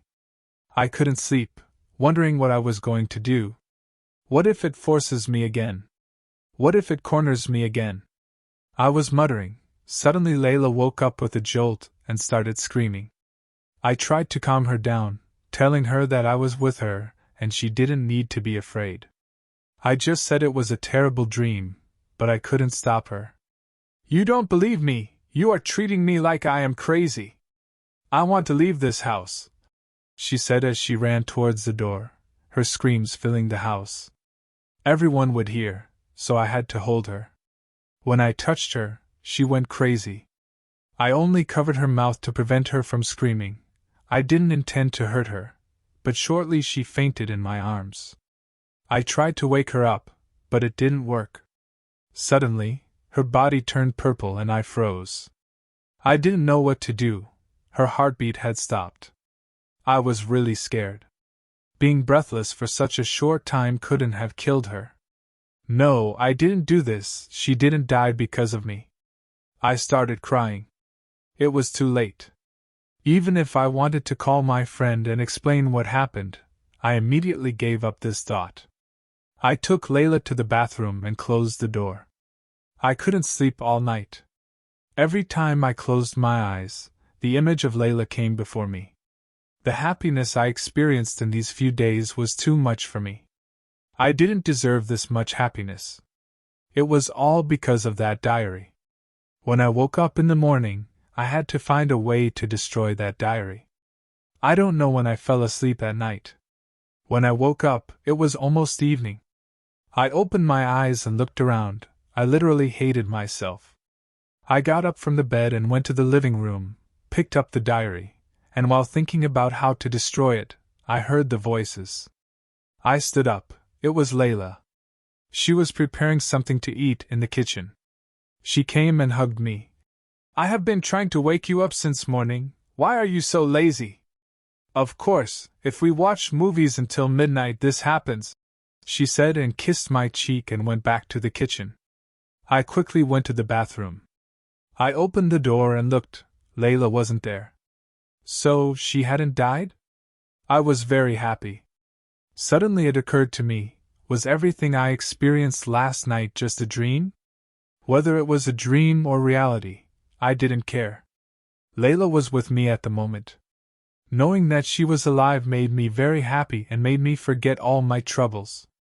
However, I didn't know what the diary would ask me to do tonight. What would happen this time? What could be the worst? I thought I had overcome the worst. I was eagerly waiting for midnight. While Layla was hanging out in the kitchen, I was waiting for the diary to open. A few minutes later, it was 12 o'clock and the diary had opened. It was asking how I was feeling today. I briefly wrote bad. When I turned the page, there was nothing, just an arrow symbol pointing to the left. I wondered if I missed something on the previous pages. I checked the pages one by one. There was nothing. I hadn't understood what he wanted until I stood up and turned to the left. There was a rope. It had been placed there for me to hang myself. I wasn't going to do this. I wasn't going to kill myself. Could there be anything beyond this? Was I going to commit suicide knowingly? No, I couldn't do this. While thinking I can't do it, suddenly it occurred to me that when I fulfilled what he asked from me before, in a short time he returned to his old state. I had cut my hand, and it disappeared in a short time. Even if I killed Layla unintentionally, Layla was still alive. I thought this would be like them too, without any hesitation, and because I wanted this game to end as soon as possible, I put a chair under my foot. Taking the rope between my hands, I put it around my neck and looked around. Suddenly Layla appeared in front of me, not asking what I was doing, not even trying to stop it, just watching. Suddenly, noises began to come, doors of the rooms were opening and closing violently. Pitch-black muds were flowing on the walls of the house. The notebook suddenly opened on its own and the pages began to turn themselves. The writings in it were being erased one by one. Layla's hair became longer and blacker than before, her arms extended almost to the ground, and she started to dance and have fun with the terrifying beings that appeared in a frightening manner. I tried to remove the rope from my neck, but the chair slipped from under my foot. No matter how much I struggled, I couldn't get free. All I had lived passed before my eyes like a film strip, Layla's terrifying moves, the strange beings in the house, and many other terrifying things. As I struggled on the rope, I realized I had made a mistake. I should never have brought that notebook home. For the sake of my foolish desires, now I was losing my life. Even this vagrant life had value in front of my eyes. I realized the value of my life while giving my last breath, but it was too late. At that moment I understood that I was going to pay with my life in return for my desires. All these experiences, this pleasure, this desire, this entertainment were all a dream, all of them had just come alive in my eyes. In fact, I was in a dream, but now this rope around my neck wasn't a dream, it was real, I was dying. When I opened my eyes, I was in a dark box. This place was very narrow and hot. I had difficulty breathing. I shouted and screamed, but no one heard me. Suddenly a pair of eyes appeared in the box. They were bright red and looked very terrifying. I could feel the bugs that were under my feet all over my body, on my hands, waist, neck, even some of them were entering my ears. I covered my mouth and nose with my hand. Those bugs were everywhere, biting me, hurting me. A foot grabbed my ankles and I felt like I was being dragged, but I was still in the box. My back was hurting a lot, I couldn't hold my breath anymore. When I screamed as much as I could, all those bugs went into my mouth and nose. In a short time, they took over my entire body. I could feel them inside. It was a very bad feeling. I don't know how long this pain lasted. A sound came to my ear. This sound was very familiar to me. Yes, it was the alarm sound. I struggled to wake up. Although it was difficult, I opened my eyes. I was in my bed. As soon as I woke up, I looked around, jumped out of bed and went to the living room, bathroom, and kitchen. There was no one else in the house but me, and my house was as messy and dirty as before. I quickly went next to the sofa and looked on that small table. The notebook was there. Suddenly, I remembered the money I had hidden under the bed. I rushed to my room and looked under the bed. I was met with a very bad smell. When I opened the black bag, instead of money, there was only garbage. I took the bag and left it in front of the door, and opened the windows to ventilate the house. I didn't want to approach that notebook again. I didn't want to open it and ruin my life again. After taking the notebook, I went out on the street and wandered until evening. When I returned home, I saw a girl and a man arguing very badly. The girl threatened the man, saying, "You will see, I will make you regret what you did." The man didn't care about what the girl said. He walked away from her without even looking back. I slowly approached the girl and extended the notebook to her. She looked at me. "It does not open before 12 at night. Take it home, you will see what happens then, it's for your own good," I said as I handed her the notebook and walked away. When I turned my back, the girl was stunned looking at the notebook. Obviously, the notebook had affected her. Just as I was about to get home, my friend called and said he had something very important to tell me. "Yes, I'm listening," I said when he mentioned Layla, the girl I had a crush on. "What happened to her?" I asked. "She got married. Her wedding was last week. I heard it this morning. I thought you knew," he said. I said no, I didn't know, and hung up the phone. I put the phone in my pocket, came to my house and threw myself on the couch. The notebook was no longer with me. I took a deep breath and thought about what had happened. I couldn't make sense of what I had fallen into, what I had experienced, but there was one thing I knew: I had escaped cheaply. The lesson I learned from this event was that sometimes if what we want does not happen, or if we cannot get what we want, or if we cannot go where we want, if the dreams we have pursued for a long time do not come true, of course, we really need to strive for it, we need to make an effort. Some things do not happen forcefully. This incident could have ended differently. I had fallen into a trap, something unpredictable, something terrible. Even now, thinking about it sent shivers down my spine. I was trying to make sense of everything that had happened, but it was like a never-ending nightmare. The boundaries between reality and dream were so intertwined that I couldn't tell which was which. This was a lesson, a hard, painful lesson, but a necessary one.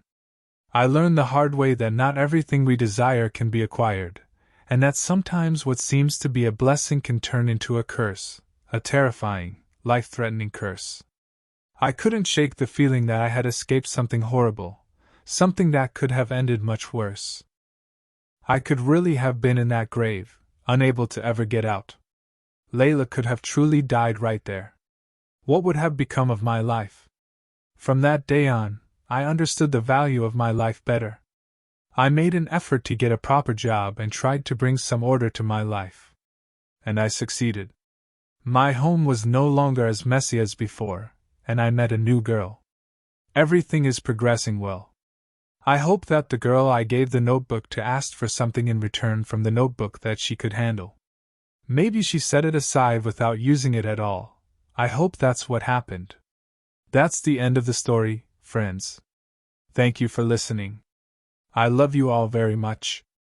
If you haven't subscribed to my channel yet, you can subscribe and turn on notifications to be informed about upcoming new videos. See you in the new videos. Take care.